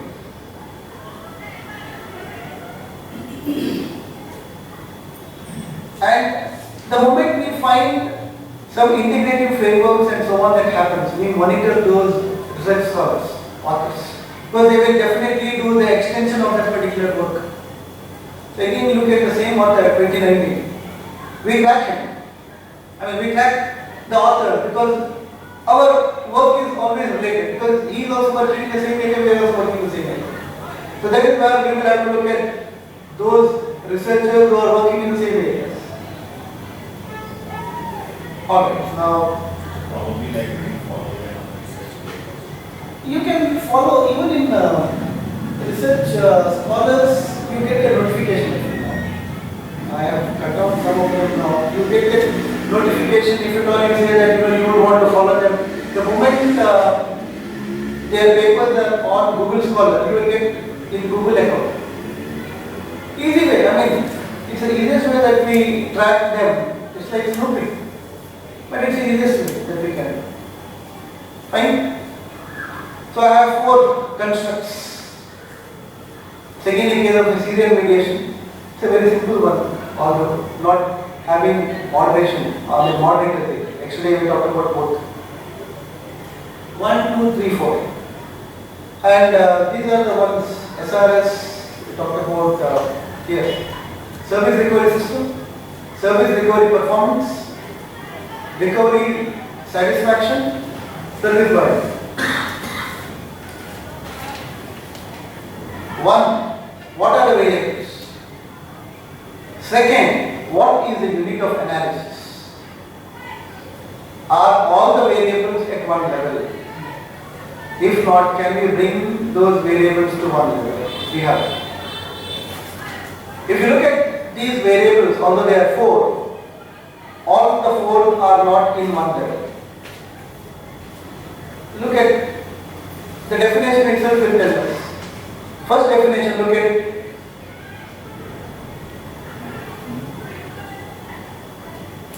the firm's ability to anticipate and prevent failures.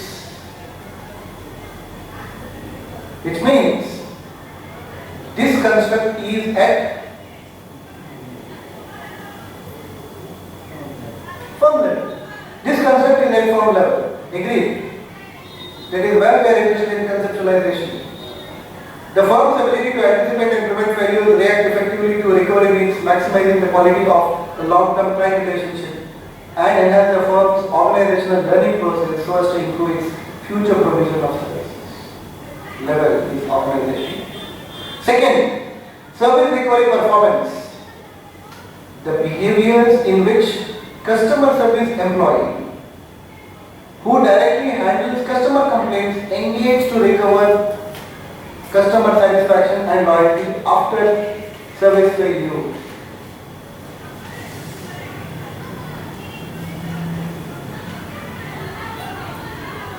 Where is this particular construct? Customer level, which is nothing but individual level. Perfect.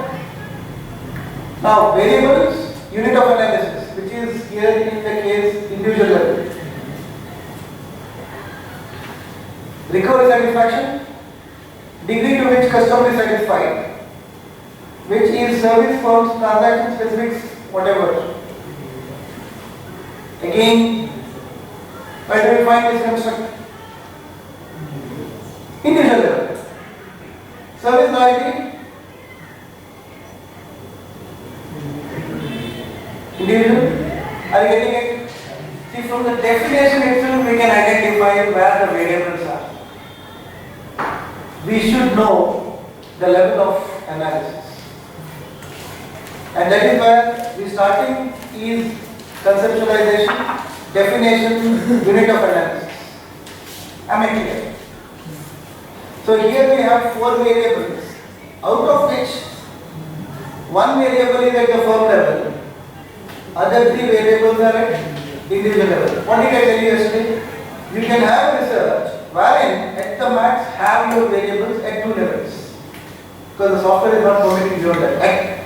As of date, today, whatever, as of date we have software which can be used, adopted at 2 levels only. Convert into 1. Of course, we have to convert them. Am I making my point very clear? Now,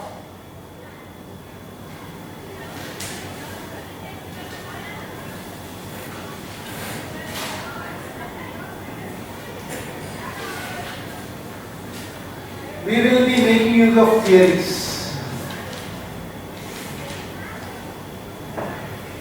Theories which will establish the connect between variables. Here we have used 2 theories: social technical systems theory and interdependence theory. Service recovery system, which is at a organization level construct, which means the theory, if at all I am trying to build, should always be at organization level only. I cannot have a construct which is at organization level and use a theory which is at individual level. So here look at this particular definition of social technical systems theory.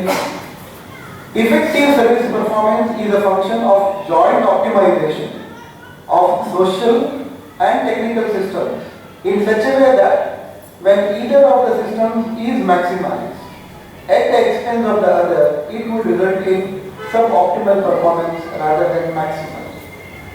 Which means the theory is at organization level. Systems, effective system performance that we are talking of here is in terms of organization. Are you with me? Yes? Now, to look at this, of course, they have different variables. So what we do, to explain the relationship between this service recovery system and service recovery performance, we use this theory of social technical systems, because organization to individual. But when it comes to individuals here, we will have to find a theory which will be at the individual level. We have used interdependence theory there. What does interdependence theory says? It is concerned with how interacting partners perceive one another in interpersonal circumstances. You have a service employee who is providing a service to the customer. So there is basically, you have a service executive, manager, whatever level that you have, and you have a customer. One to one. So this theory is one of the theories which we can use for building the relationship, because based upon the recovery satisfaction, the loyalty is. Based upon the recovery performance is the loyalty is. So there is a dependence, yeah. So the interdependence theory, is it only applicable when it is a one-on-one interaction, or can it be individual to society type of work? It is one to one. So SRP is three levels. So it is three hypotheses. Basically, we are using one theory. Yeah. So this is one. If you want this definition, SRP the behaviors. Okay. Individual level. Fine.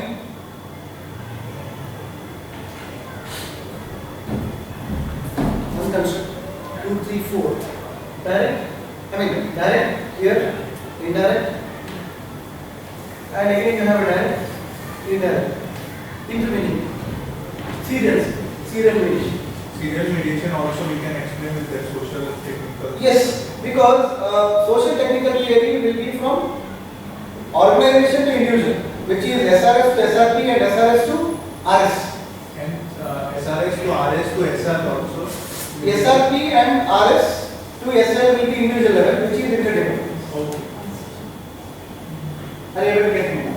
So here I am using this theory for explaining this behavior, one to one. For all these interactions which are at the individual level, I am using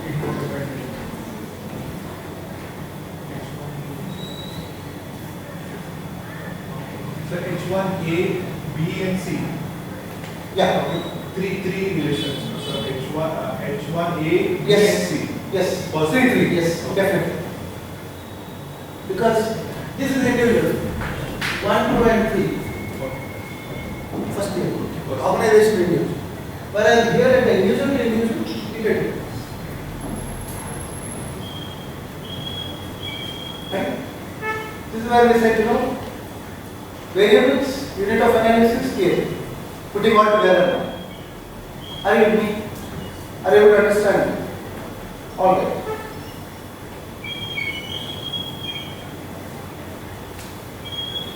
Then comes, of course, we have used measures that probably you will find some way of using. Either we may use measures or operationalization, whichever both ways are accepted in here is the theory that explains all hypothesis. Here it is hypothesis because we are empirically going to test. It's not proposition, it's hypothesis. I will mention in terms of all that creating. So could you explain that diagram the individual factors that is on A, B, C in a more simpler way?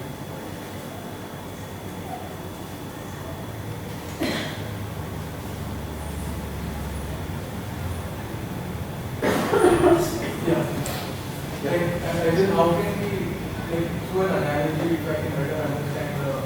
See, what is the kind of a system that we have in an organization?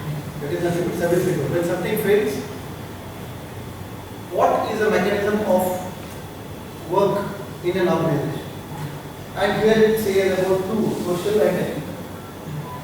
That is where and this has a combination of two, where we look at these are the dimensions. So some of the dimensions are technical, some of the dimensions are social.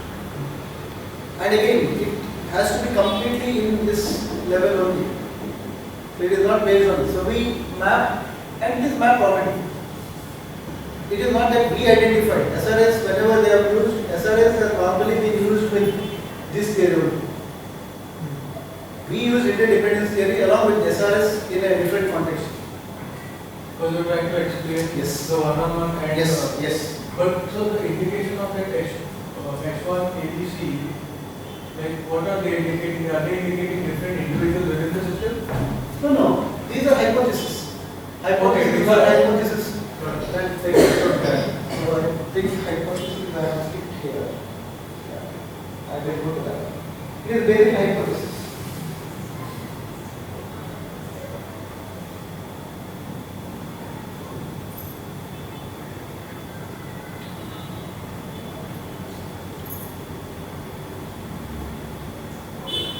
Hypothesis. Here we have. Here. So can you please throw some light on conceptualization and operationalization in this paper? Conceptualization and operationalization in this paper. Conceptualization I already said. Definitions we have taken. Operationalization is, measures. How is that we are measuring all these four variables? This is what we are talking about operationalization. What is being measured? How is it being measured? Now here in this particular case we have mentioned how is it being measured.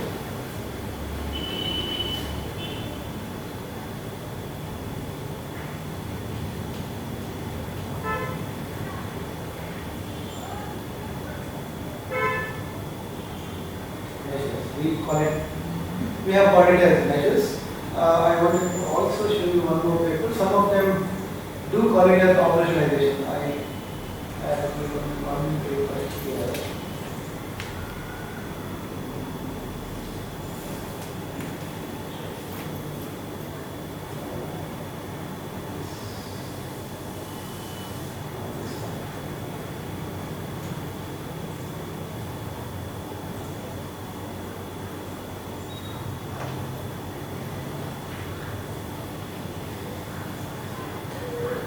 Whichever way that you want to call it. So you can say operationalization and measurement, and this is not our paper, but it is also accepted, nothing wrong.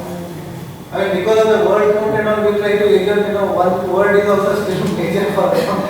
So that's nothing wrong. I just want to bring it that, you should not think, it's the same thing. So operationalization measurement is the word paper that we have. But in our case, we have just made use of one word because, that one word, its name, operationalization, we have used measure.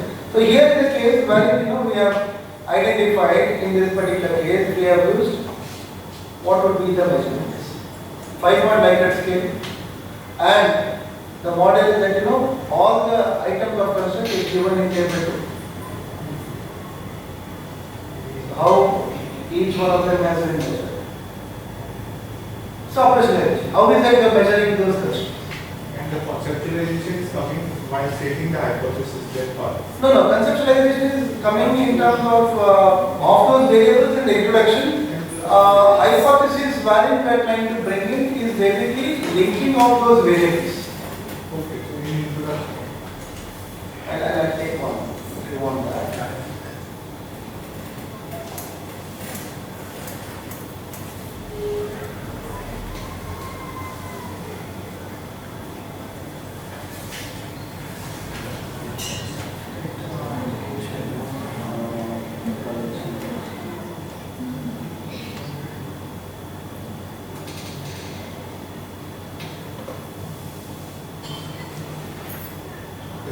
This one, sir. Yeah. So I'll take this one example here. So when we look in terms of literature, we and hypothesis will be together because we are empirically testing this. Now how do I do this? I will be telling here. So recent studies have argued on that how what measures, how is the different everything that we look at it. Because we had some issues in terms of definition of warranty. So we have to bring in all those cases here so that there is a clarity there. But of course now we have defined each one of them, and now this is the variable of our interest, and now we came out with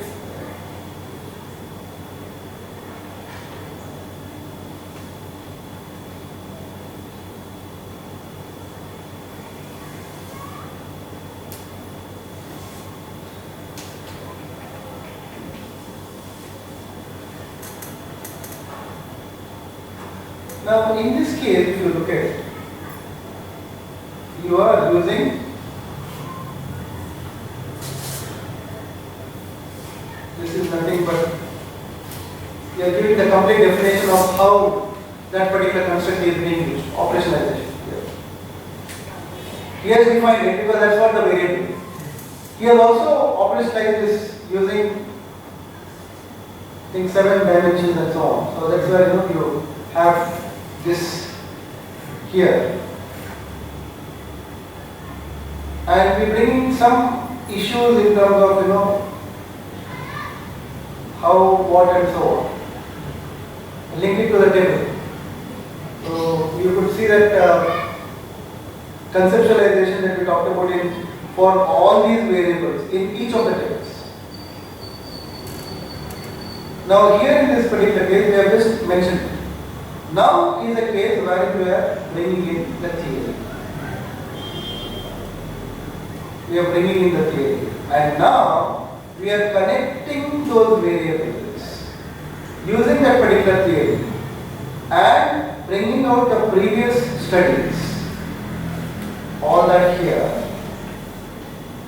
socio-technical can be seen, while the component of SRS, this could be seen as a technical system. I mean, among the 7 dimensions, what is it you are trying to do is now you are splitting some of those dimensions of SRS, formality, influence and all this, comprise of technical system. Other one that we have is in terms of social system.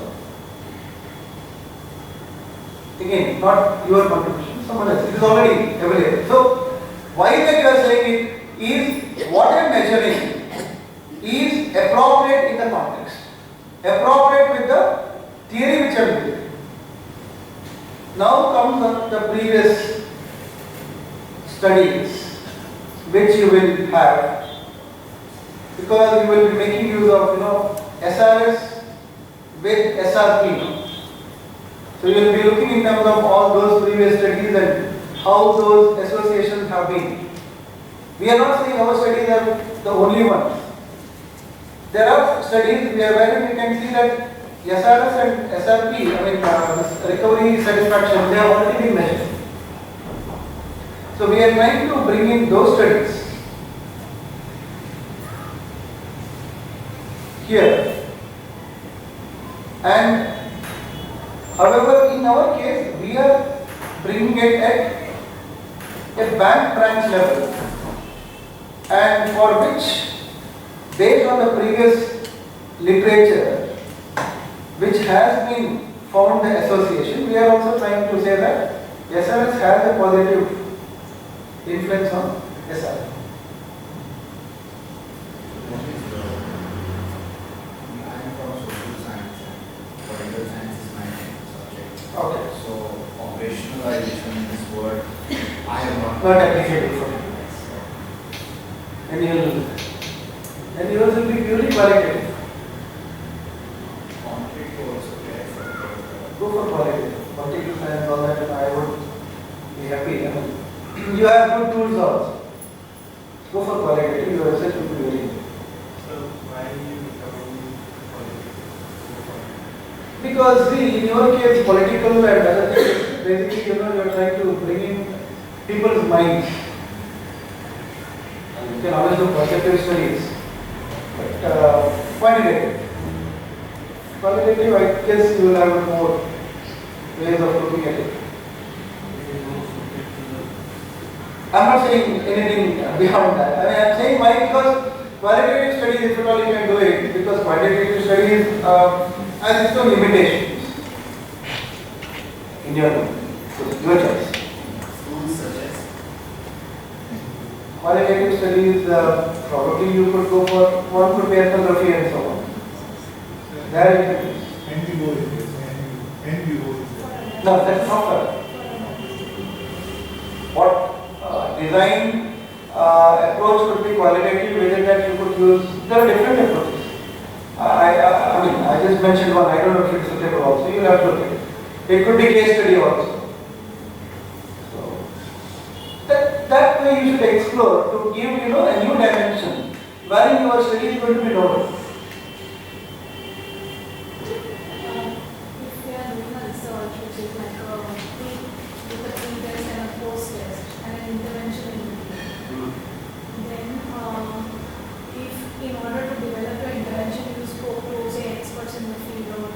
collected a lot of data through interviews, so that is qualitative data, then this will be reported as a mixed method study. Why is that you are using the intervention? Where is that you are using intervention? Sorry, where? Where is that you are using intervention? Between the pre-test and the post-test, there will be an intervention. Correct. So how is that you are using this intervention quantitatively, qualitatively, or captured qualitatively? Yes, it will be, so the metrics to measure the pre and the post will have to be quantitative, but the intervention itself will be doing, right? How can you have an intervention how can you have an intervention which is qualitative when you have means and ends are quantitative? I mean, my first question, I'm trying to Yeah. understand. So the intervention, for example, is a introduction of something into the curriculum. Then you will measure its outcome through an increase in knowledge or through an increase in. I guess it could be only, it is only an opinion. It is only opinion of your experts. Intervention, will it actually, are you changing any variables there? If you are going to do the intervention in the classroom and check whether that is true or not.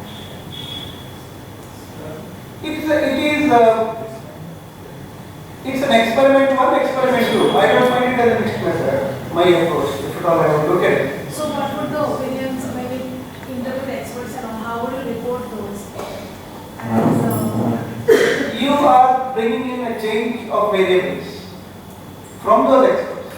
Now experiment one had, I mean, famous simple experiment, our household studies, which we talk about every day. Like, so here you reduce the light. In your experiment, when experiment one had some variables, experiment two had other variables.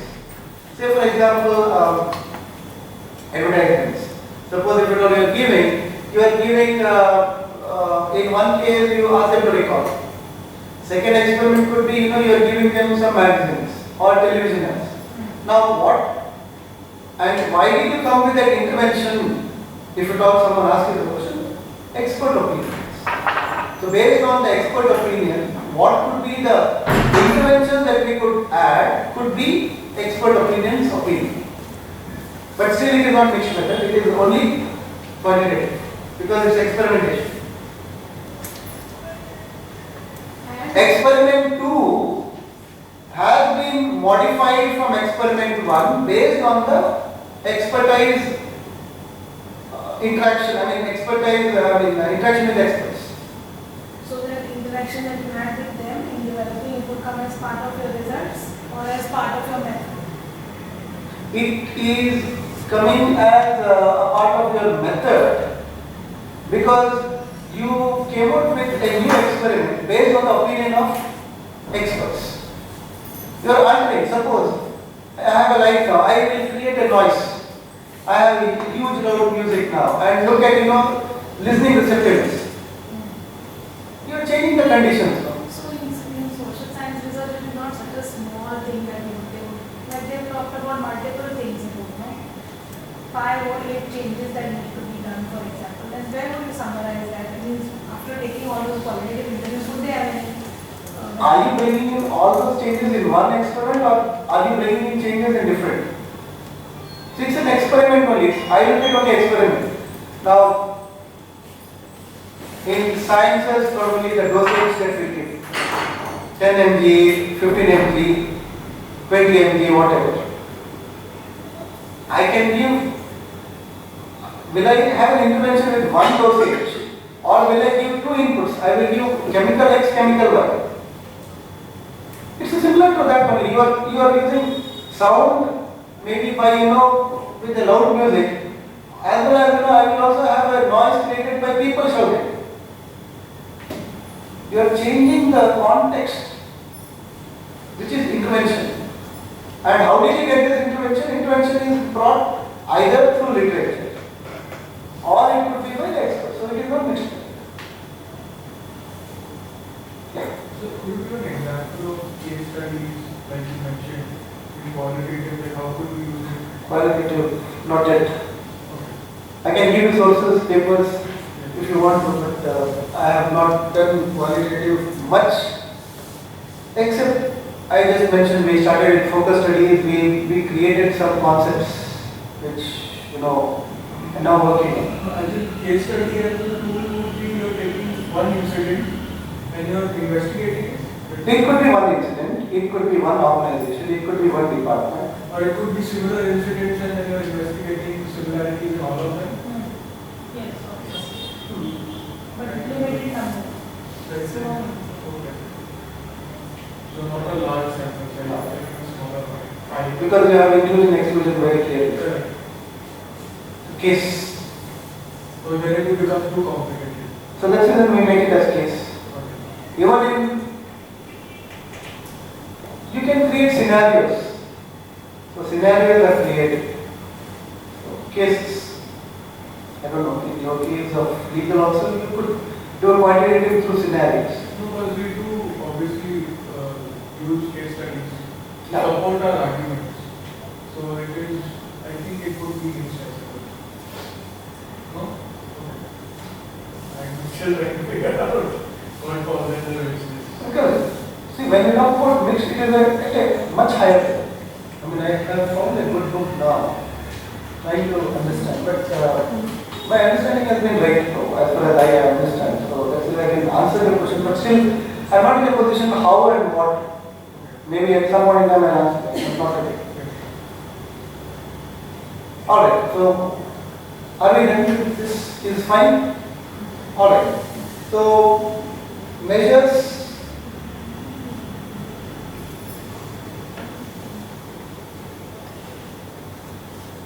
Here I just wanted to bring you the notice of all that. The samples that we collected was huge, and we collected samples from different levels. So we had to collect from the branch, 134 branches, organization. So here it will be branch head, because it's an organization. He represents for us, because it's at the organization level. Then we had 439 frontline exhibits, and then we had 952 customers. Why do we do this? Because there are organizational level and One is in terms of organization level. If you look at it, so look at this is another way of bringing in the reduction of bias. When the customer gives you the entire response to two variables, he is thinking in the lines of manager, but he is not actually the manager. There could be a bias. So here we are very clear. We are getting what the behavior of the frontline employee that he demonstrates will be collected from him only. Whereas from the customer, which is your loyalty and other, will be collected by him. Are you getting me? So that is where yeah. So, but only one questionnaire will be serving for all the 134 branches, 430 and 9. Only one questionnaire. No. Multiple. Separately. See, it is like something like this.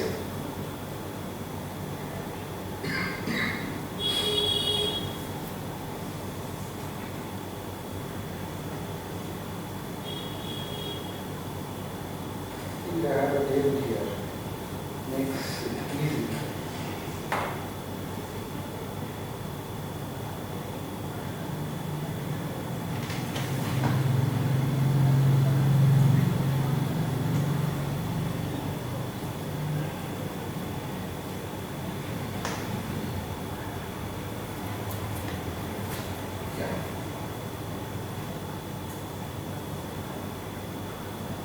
This service recovery system has 7 dimensions. So this will be from the branch head, which means this questionnaire is collected from branch head. Whereas when it comes to manager will receive this service recovery performance. The items are different because you are measuring one from one and you are measuring another variable from another. So the questionnaire is not the same. Are you getting me? So here the questionnaire is not the same because variables are varied, items are different, naturally the actors are different. Confusing? See, why we take one single response is, suppose I am trying to find perception of usage of mobile phones. It is you as a customer, you are going to give me the complete one. But here is a case where we are looking from the one at organization level, three at the individual level. But although that the three are at the individual level, there are two actors. One in terms of the manager, the one in terms of the frontline employee, and the customer. You have to curate it according to the rules. So there is no question asked. Getting me? Sir, logically, I mean, for my understanding, we are asking the managers and all, and then our customers we are asking different questions. So how we will test the hypothesis in the sense that logically how it will be correlated, this hypothesis with this. See, it's a variable that we are testing. Yeah. See whether we will be using managers and the customers from the same output. The same one. Yeah. So here in this particular case we had used banks. So bank managers, there are bank branches. We use about 134. The bank managers are from that particular banks only, whichever that you have selected. The customers are only from that particular branch. Otherwise it becomes totally different. Clear? Fine? Cross-sectional can explain that. Cross-sectional? Cross-sectional is one single point. Longitudinal is a multiple point that we talked about yesterday. So single point that I collect a questionnaire at one single point. Today I go to the branch manager, I hand over the questionnaire, and I come back after 7 days or so on, so that I get a response one time. I am not going to the same branch for another set of questions. Then it becomes longitudinal. Fine? Am I clear? Then we have, so what we have to do now is, we have to, I will not go into the analysis, but I just explain you how it is done.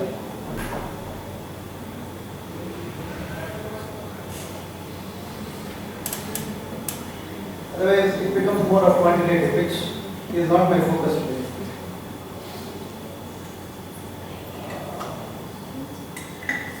So, when the variables are in two levels, how do we equate it to one? Can we have two different variables and measure them at once? Statistically, not accepted.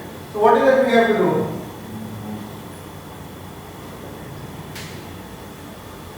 Data aggregation. The unit of analysis is at the branch level, organization level, which is your first variable. So, bring all the variables to the level of bank branch.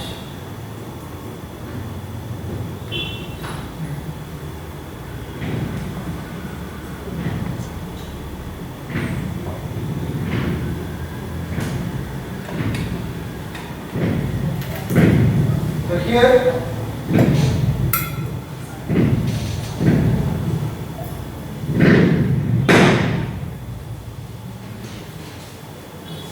because you have one variable which is at that organization level, all the other three variables are at individual level. Now all the variables in the study are conceptualized at branch level, which require aggregation of those three variables. Because your first variable was at the bank level, the organization level, others are at individual level. Aggregate them, make one value. It's possible. These are very simple things. It looks quite complex. This looks complex. This is very easy actually. I'm making you logical sense. Software, it's very easy. SPSS is very easy. You will study from tomorrow. What is the ICC 1, ICC 2? ICC 1, ICC 2 are the values that are required in aggregation. There are some values. Like value, validity value. ICC 1, ICC 2 that we get place software. I think this field SPSS. This field is SPSS only, aggregation is. Now Jamovi I am not explored for this. It may also do it. But this we have used So just bringing back to my discussion.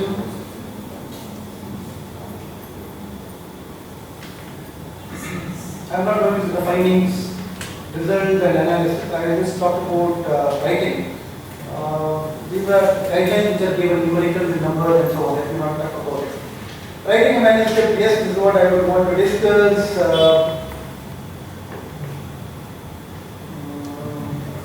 Let me complete it with this we have talked about it enough yesterday. I will talk about review. Now, how many of you would complete one paper? Because reviews that we have. This is a summary.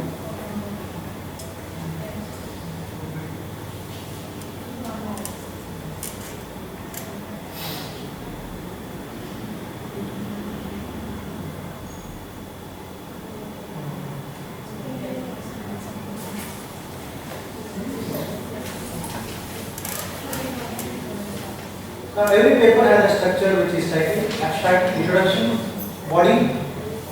Of course, discussion in terms of empirical paper. Some form of discussion even in terms of, you will find the terminology may change in terms of paper that you write. So ideally this is the structure that we have. Now, we will look at what goes into each of the sections so that we understand. Title of the paper, again 15 to 20 words is what we have, which will be based on the journal specification. So we may find 15 or 20 words that is required to be there. Abstract, when do we write abstract? After the study. After? No, I am referring to the paper now. I am very specific. I am referring to the conceptual paper, empirical paper, systematic review paper. When do you want to write an abstract? After the units. After all works are completed, you write abstract. Never start with abstract, you will only write abstract. So abstract is written at the end, once your work is almost all completed. Because abstract takes about 200 words, 250 words and it is. And because abstract is the first thing which the editor reads, you have to get that within that 250 words. Introduction. When do we write introduction? Before abstract. It has to be just before abstract. Introduction should be written at the end. Again, don't write introduction at the beginning. I mean, in the paper it is at the beginning, but we write introduction at the end because we know the complete results, findings, then we map them to look at the results. So you talked about mixed findings, we were also not that much aware of so many unclear issues in that paper. When we started understanding our results and explored, so many unclear issues, we were so happy. So sometimes when we start, we don't understand. So introduction is again written just before abstract. Everything is completed. So what do you start with then? You could start with literature if you are comfortable, but if it is empirical paper, start with methods. If you are writing an empirical paper, start with methods. Parallelly, you can always have your literature review written parallelly. So methods, findings, discussion is what we can. So methods will give you a confidence in writing. The flow will start coming. Go back to literature review if you are comfortable, and then come to complete your methods, findings and discussion. Because findings and discussion takes a lot of time. Findings are easy. Discussion takes a lot of time because your discussion is based on findings. I will narrate that.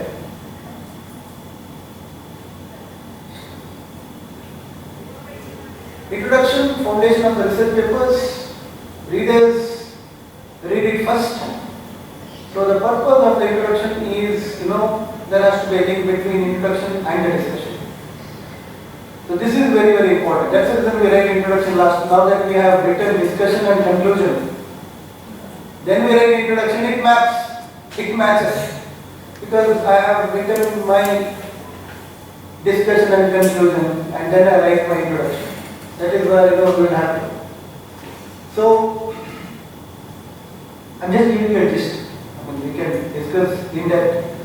If, as you require, I will go on explaining. Now the question is, introduction should answer two questions.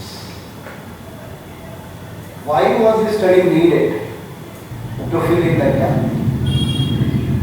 Why does the gap needs filling? In other words,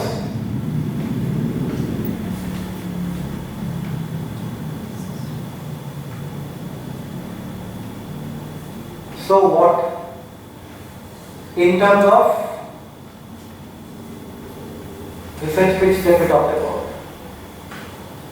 Why does the gap needs filling? Why is that you want to find an answer? Same thing, we are using different terminology, that's all. We talked about research which yesterday, sorry.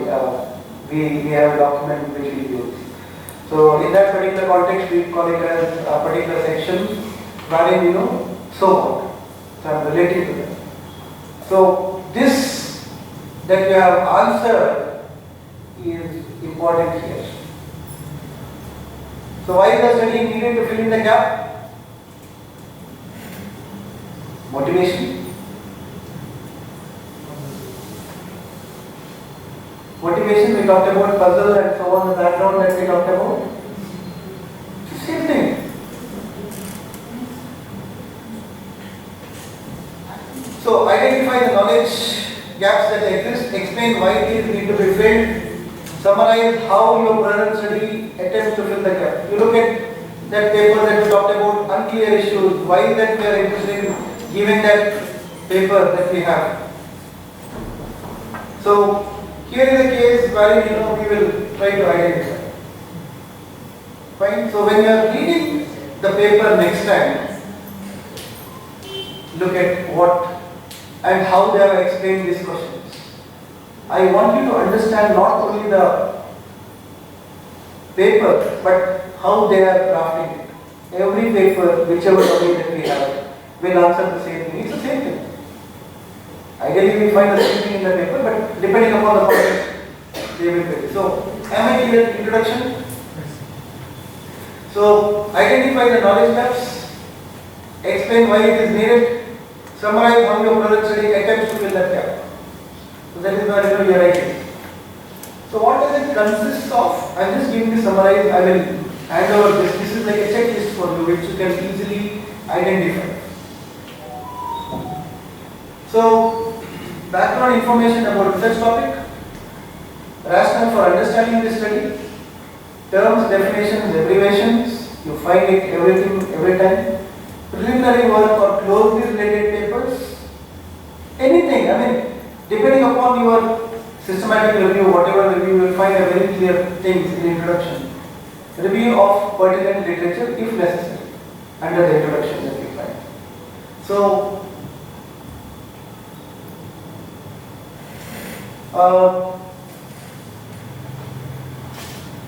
that's what we have. What is known, what is unknown, how and why is filling the gap is nothing but this. I'm just explaining the same things in the previous slide with breakup here in this particular case. What is known, what is unknown, and how you fill the gap. That's the same previous one. Now, let me move on to this same explanation that we can find. Discussion is a very important section. What did you do? What did you find?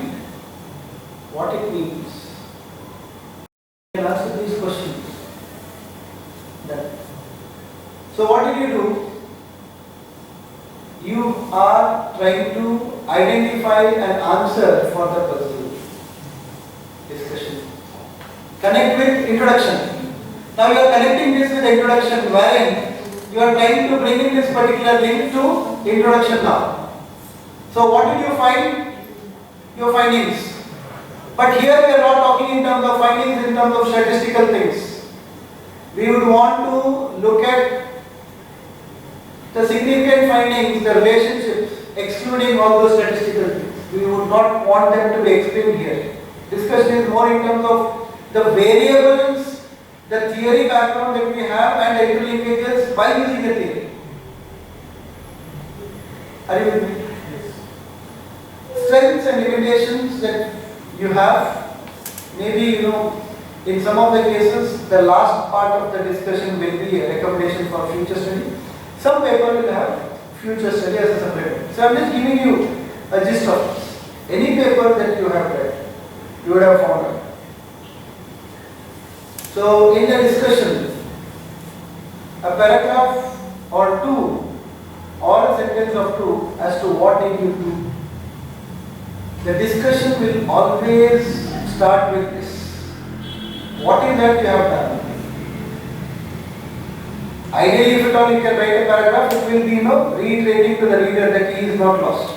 But again, with the time limitations in terms of the word, we may find that we will have to make use of maybe at the max 2 sentences that we can have. So we find in terms of a paragraph or two as to what you have found. Be direct, be brief.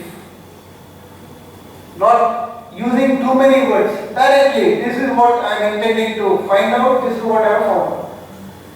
Then, what has been your findings, which are only important and major? You would have found number of things. But in discussion, you are only going to discuss your major findings, which are having an impact. Now, we discussed yesterday, some of the cases where they find statistically insignificant. There is no point in discussing statistically insignificant things because the relationship is not valid.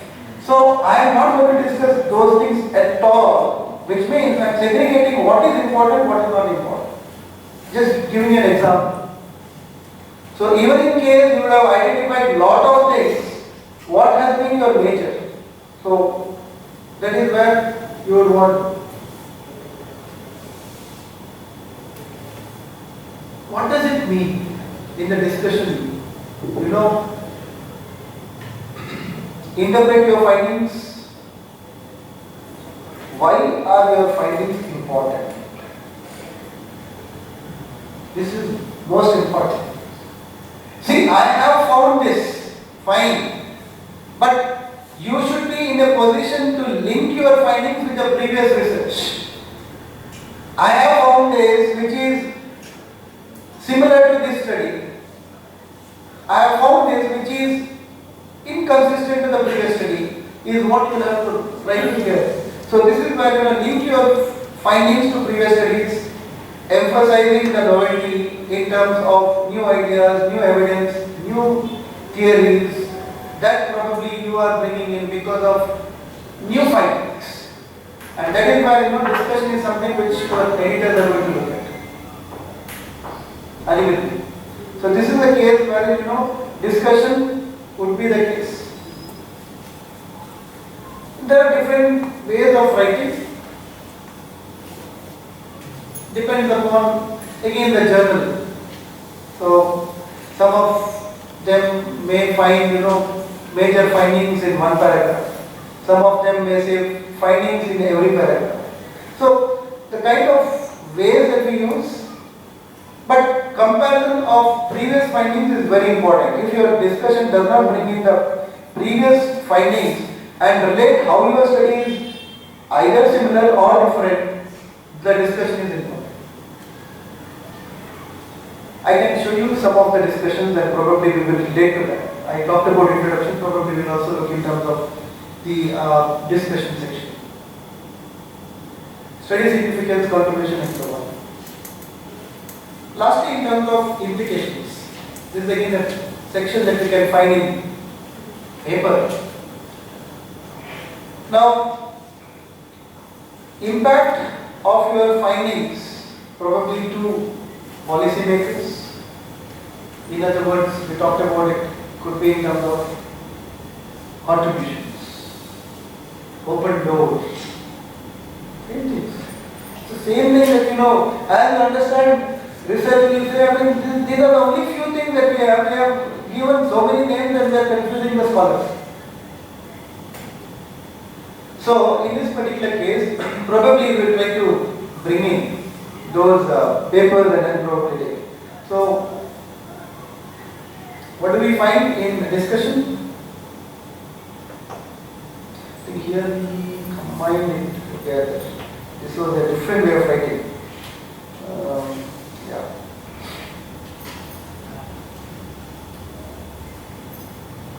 Now discussion starts. The position of the retail banking sector in the top 3 service sector in terms of frequency of customer complaints and service failure shows that restoring customers' loyalty has become a challenging task for banking firms. What is that I am trying to do?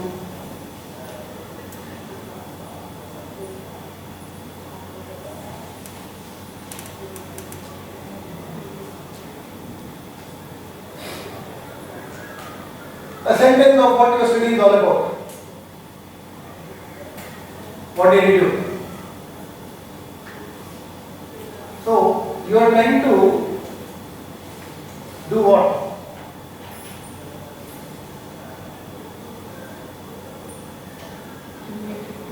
So, we don't start with directly what is this. So, we are again giving the background so that the reader is comfortable and you are making it. Now, read the first sentence. Accordingly, our study intended to investigate how distinct mediating mechanisms of the variables simultaneously transmit influence on integrated SRS on, which means we are only bringing in the different 4 constructs that we have used. We are only explaining them, what our study has been done. This is how we write so that it's easy for the reader. Besides, to the best of our knowledge, this is the first study to approach service recovery from a combined perspective of interdependence theory and social technical. Now you have used it. Now we are explaining that our study is using this, which is quite distinctive. But how do we use the words to best of our knowledge? Because we don't know. Because we have explored enough. We tried whether it is novel. I would not say no studies. To the best of my knowledge, because we have looked at it, we have found this as the first study. Accepted. So, we have discussed the findings separately for the modern construction, and this is what is known and what is known, what known. So, this is where we stopped and gave the contribution and implications for every variable. This is a different way. We have probably not written this way in any other. This we had lot of findings. Confining those findings and making them meaningful was most difficult. We had different ways of writing. Initially we had a huge number of words. Then we had to change it because we found either the editor gave us, the reviewer made us to write it in this particular fashion, or we found some other paper who had used this particular approach. One of the things happened. So then we changed entire our writings in terms of, we had contributions and implications initially 2 different ones. We combined into one. So here we have combined into one. So understanding here in this case, we made it very simple. And this is one of the good ways. Implications of a particular variable or literature. I think we also came out with all of them, and then we came out with implications to the managers.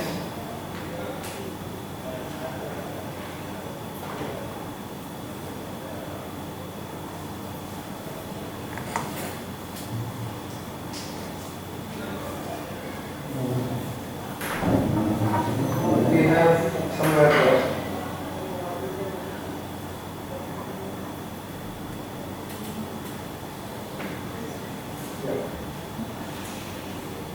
In terms of behavior. So here what we are trying to do is, we are bringing in what did we do, what did we find, and what it means. Now, here, let me take another paper. Here we have split it.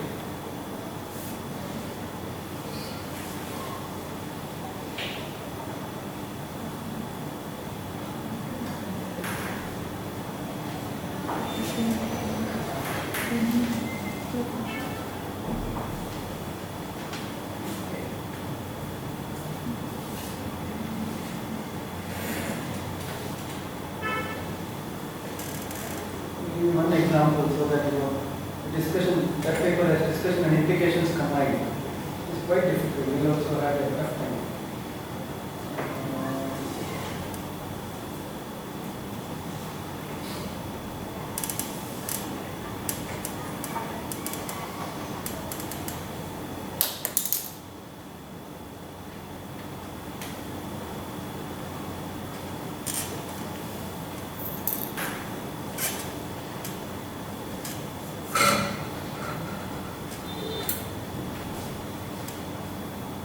Implication of the discussion. This is easy for explaining.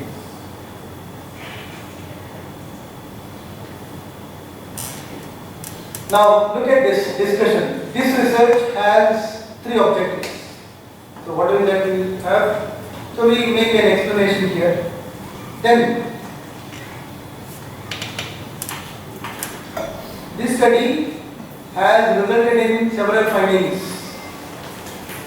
First, the results of the study reveal whatever the variables that we have used. This finding is strongly, see, look at it. What is that we did? We talked about what we have done. We said there are several findings, but I will be confining to a few of the findings in the discussion. And here we spoke about the relationship between X and Y and whether it is similar to the previous study or not. You could find it. Yes? And then it goes on. You have the second finding.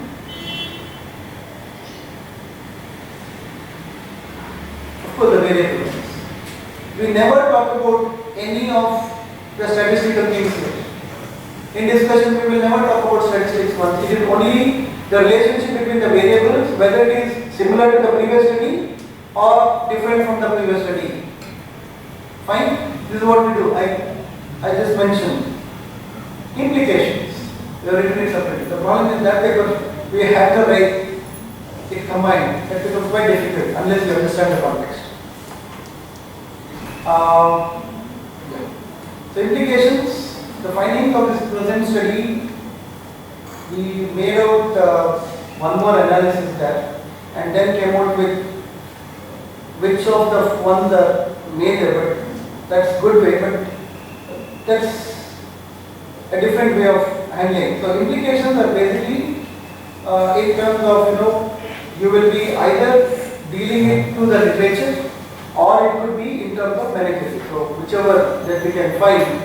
So implications, just look at what we have. So implications could be from the point of what would be the research practical implication is nothing but managerial implication that we talked about. And it could be in terms of theoretical implications, contribution to the theory that we have. So that's how we could identify. Any questions?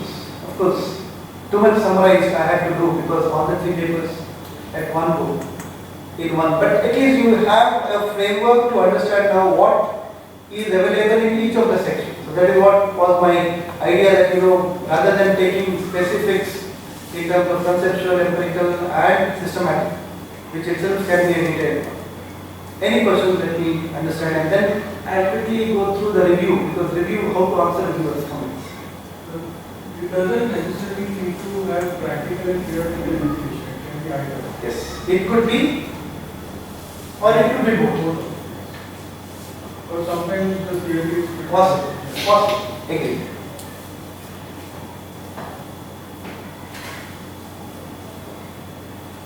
Okay, with this reviews, any issues that you have faced with reviewers?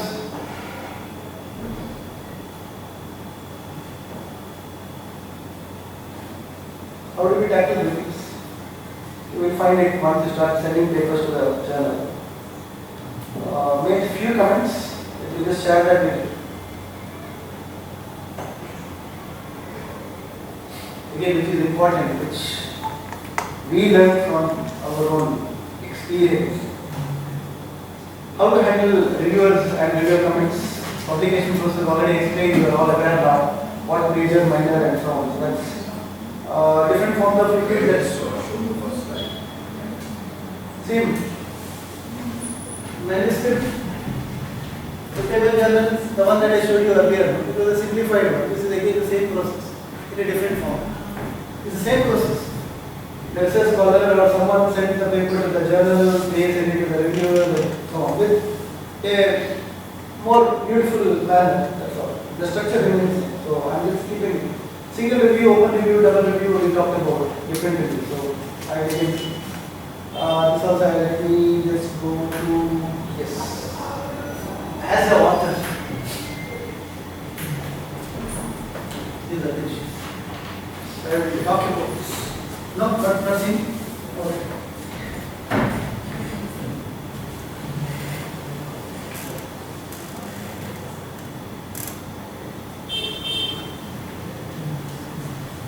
Can you see it now? Yes. So let us quickly discuss on this because these are more or less challenges that author faces when they send papers to journals.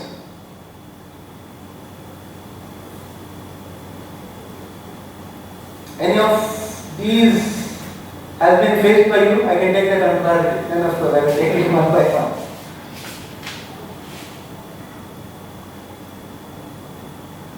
Fine? Okay, let me start from left to right. Reviewer was incorrect. What do I mean by this? What is the job of the reviewer? To assess your paper. That is not I wanted you to assess the paper. That's the exercise that I wanted you to go through in a small, whatever possible manner, so that you understand what is that the reviewer does. Reviewer is also a human being. Can he make mistakes? Yes. But a mistake costs us. But they give you a chance to explain, right? If they say that. Yes. So you have to understand. Correct. That's what I'm telling you. These are issues which are quite common. So reviewer was incorrect. Now the problem is when the reviewer is incorrect, reviewer is an expert. Which means there is lack of clarity in your writing. So that is how we will have to look at our work. Wherein there is a lack of clarity in our work. So how do we write these, suppose we get a review comments. How do I as author write my comments to them? We will have to tabulate. Suppose I have 6 review comments received from reviewer 1. I have 4 review comments received from reviewer 2. I am taking a case of 2 reviewers for a journal. I will be writing individual comments for reviewer 1 as well as for the reviewer 2 because the editor will send them separately. Are you with me? Suppose I get this particular comment that your paper, yeah. In terms of when the reviewer is incorrect, the best possible way is that you thank him. See, we have to be polite, never show our anger on the reviewer because reviewers can make mistakes. So thank you for pointing out this. However, we would like to modify the sentences and explain where this context and the content is already available in the paper. And how you have remodified this so that the reader can have a clarity now. You can give your papers even to a close circle so that you understand this problem is a common thing. So that is where reviewer is incorrect. Reviewer requesting for additional data.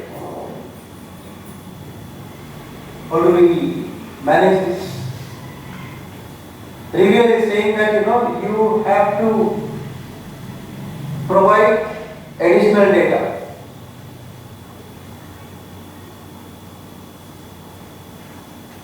Two choices. Either accept and submit whatever the reviewer has asked. If you feel that, if you can do it, and if it is necessary.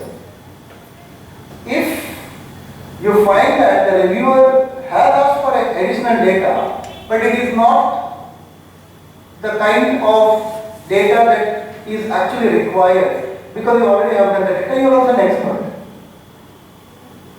Include it under the limitations and the future scope of study and say that this would not be possible.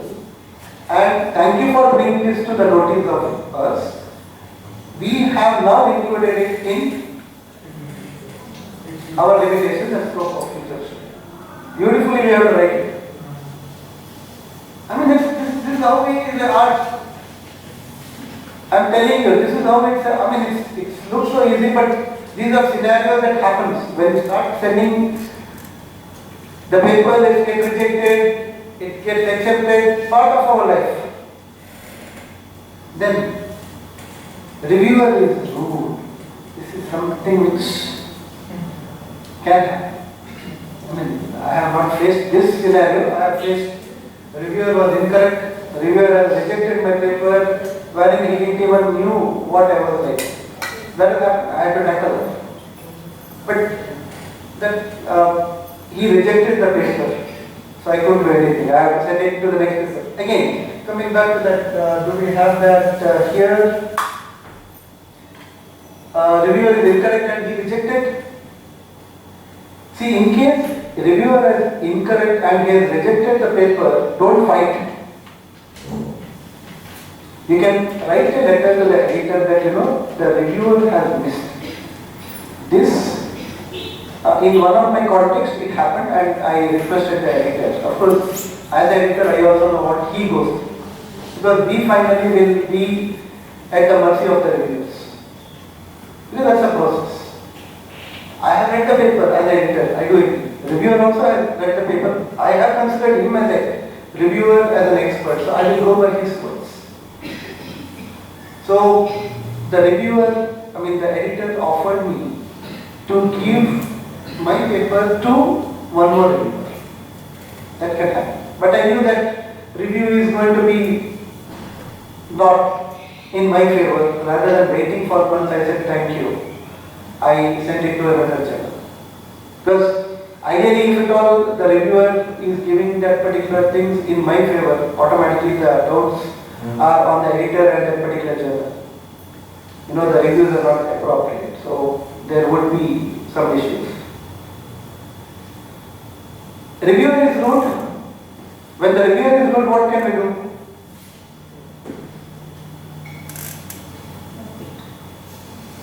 Nothing we can do. Write an email to the editor that the languages that have been used by the reviewer is not appropriate. And request the editor that I don't mind him as a reviewer, him or her as a reviewer, but kindly truncate those personal direct messages which are targeted. You can do that. We can always do that. Normally it should happen, but sometimes it doesn't happen. So some reviewers just write, will be so, if the person is in front of you, would have slapped that guy. But do these remain on for public viewing or something? Which one? The review comes only to you in your whatever. I know an editor who is a reviewer. No, yeah. So the editor is privy to those comments and the reviewer is privy to those comments and you. Is it visible to anyone else? No. No. So you can just let it go somewhere. Because you don't know the reviewer's name. You only have the reviewer comments. So you can send an email to an editor stating that, these are my observations, either truncate or I'm hurt. You can always write it. If the level of rudeness is quite high, you can say I'm hurt from the comment that the reviewer has made. Kindly see to that, look at this. Nothing wrong. Reviewer requests for irrelevant citations. Have you come across this? This is happening to a large extent. As an editor also I find some cases it is happening. Why?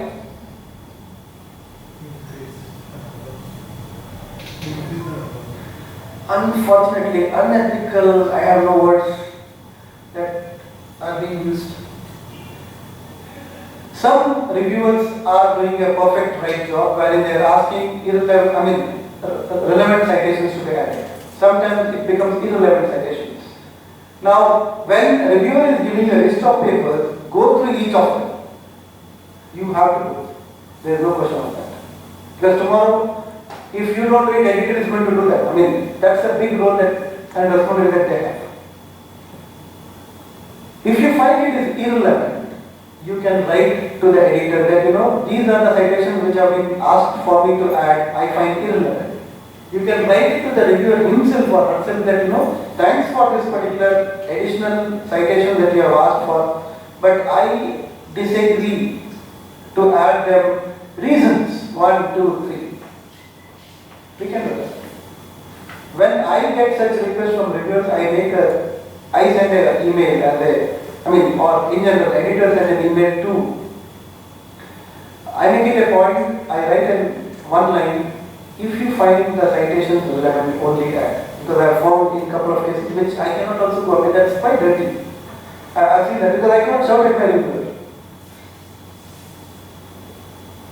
So, possibly you can write individual mails to editor. There is a means where as authors we can directly write an email to editor which doesn't reach us reviewers. Find that option. The reviewer missed something is stated, that's possibly because of the flow that can happen. Again, you can recorrect that, missed something that's already stated. Reviewer questioning on authorship. Reviewer is not supposed to do that actually. See, this happens when when you have done a particular study and you are using some people as acknowledgements. Now my paper may be having 3 authors. I am acknowledging another 3 people in acknowledgement. Now reviewer in some cases may ask, why is that you are acknowledging them, why is that you are not added them? It is a choice of you as an author. So that you have to justify. But reviewers may not do it. In case they do, you can always say that. Am I clear? Are you getting the points? Reviewers do not agree with each other. It happened. My first paper, I made a systematic review of reviewers' comments. Because what one reviewer is saying, other reviewer is saying something else. See, one reviewer is asking me to add something, the other reviewer is asking me to delete something. Doesn't it? It's a conflicting one because see, reviewers is their way of looking at the problem. So I made a consolidated, after I think 3 revisions, wherein I found that this paper is not going anywhere. I made a consolidated 10 to 12 pages of review of those review comments and sent it to the editor, kindly look at this. Then my paper he identified, otherwise this would have gone forever. Then it happened. So there is nothing wrong as an author if at all you find that the reviewers are one is left, other one is right, which can happen. As one person is telling add another column to this particular table, other person is telling delete this table. What do I do? So you will have to write it to the editor. Reviewer thinks he should not think it. This is beyond his scope. When the editor has sent it to him, he should not, but you can justify that similar papers have been published and you can write it. So sometimes it happens. So, right? So be respectful for the authors. As authors, be respectful. Take the blame. Last slide, done. Last slide, done. I will finish up. I know, I have taken enough time wasted. And lastly, respond to every query which has been raised by the group. That's all that I want to say. And thank you. Any comments, questions we can ask? What would be doing the bench? You are tired. Listening. How do you work with multiple authors? How do we work with multiple authors? You have your collaborators. Yeah, my collaborators are more from the point of institutions. Professor Pillai, sir, we have been working with one co-author. We have authors are common. How do you meet and what are the some tools or something? Emails is the best one. We have MS Teams online meetings. For the yesterday's paper that I talked about focus group, there is an author from Hyderabad. We were meeting online MS Teams. So we had meetings. I mean, that guy is a genius in terms of statistics. So we have to look at, and that problem is quite tough for us to handle. So we go to him. We take his advice. So we have it. So we know where to, I mean, this guy is good in theory, this guy is good in statistics, this guy is good. I mean, we have a level of all of them at one level, but we still know one is still an expert. So, if at all I find a confusion in theory, which at all, if at all I want to use for variables, I will talk to one person. One person writes it, looking at it, and others revise it. In our case, we have been, I mean, this is the work of our research scholars, whereas we have been collaborating as faculty members and bringing that work to the next level. Writing has been done by the research scholars. We revise it later, once the rough draft is done and the level of draft is done. This scholar is good. So we took it to the next level. And 2 papers in A we could publish. Give them inputs or you yourself write and refine. We refine, but most of our scholars, because of our constant work, they are coming to the level that it becomes less introduction. So at that level, their name as first authors. Their name comes as first authors. Definitely, research scholars work will be first authors only. We never take the credit as first authors. And then you are the second, third. So, Here again, if you look at it, these papers talking of. Look at here, I remember it. This is yeah, they are getting late for lunch. So I will never. Once father put my name first. I called him. Why did you put my name? I mean, I was a co-guide, and guide was one more of my colleague. He put our names first, and he said Guru first, and then later. I said no. You are putting us in trouble. No. See, the problem is. Some guys insist. See, yeah, so I told him, see, it can be taken against us that we have forced you to put. I mean, he was very a religious guy with a lot of things. So he almost put us into trouble as guides and co-guides because his name was third. First name was guides, second name was mine, and third name was his. We told next publication, if this happens, your PhD will not proceed. Forget gurus and other work, this has to come. So we have very clear, so we never want to do that. So we would have ended up in a problem because of his respect to us.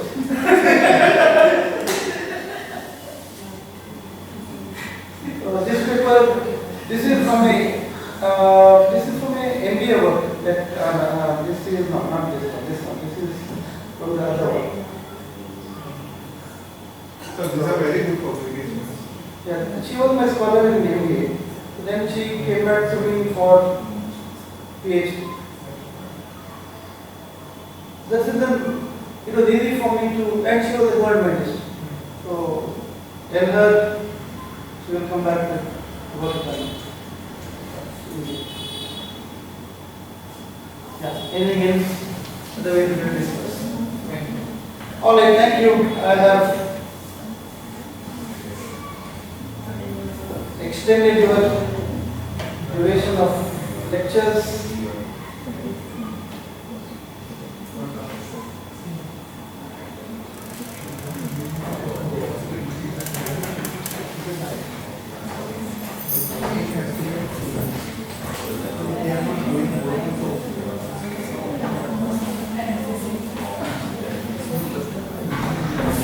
Okay, just like earlier mentioned here, I know everybody is waiting for that, but it wouldn't be right if we discuss before appreciating our resource person here for spending his valuable time and giving us valuable and knowledgeable session for these past 2 days.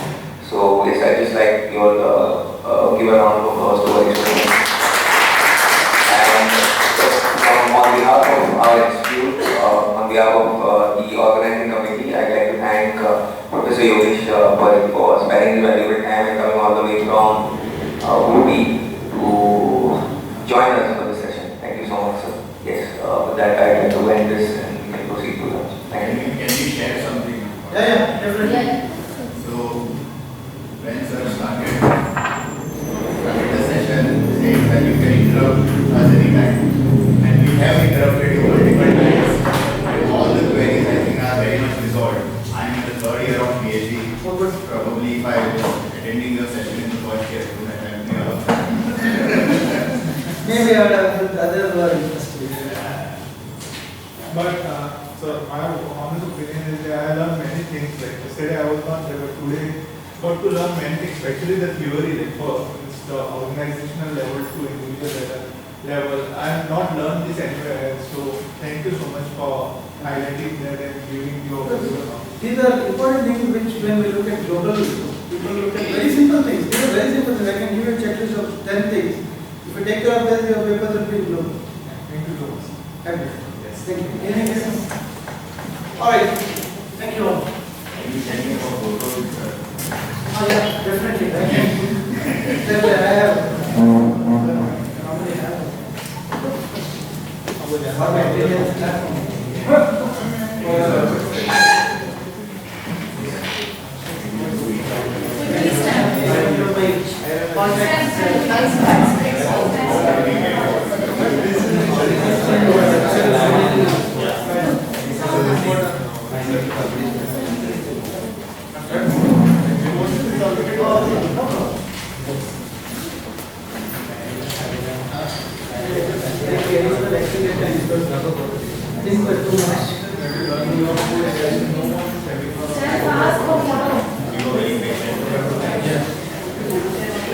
Something we hope that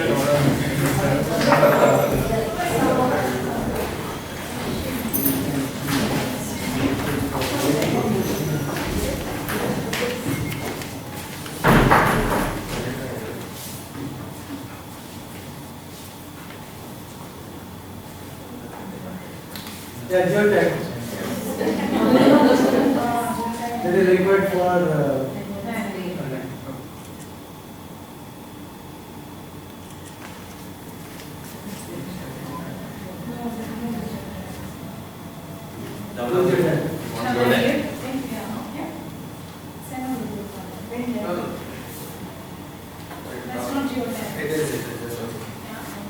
Yeah, it's not. Just have some ads and stuff.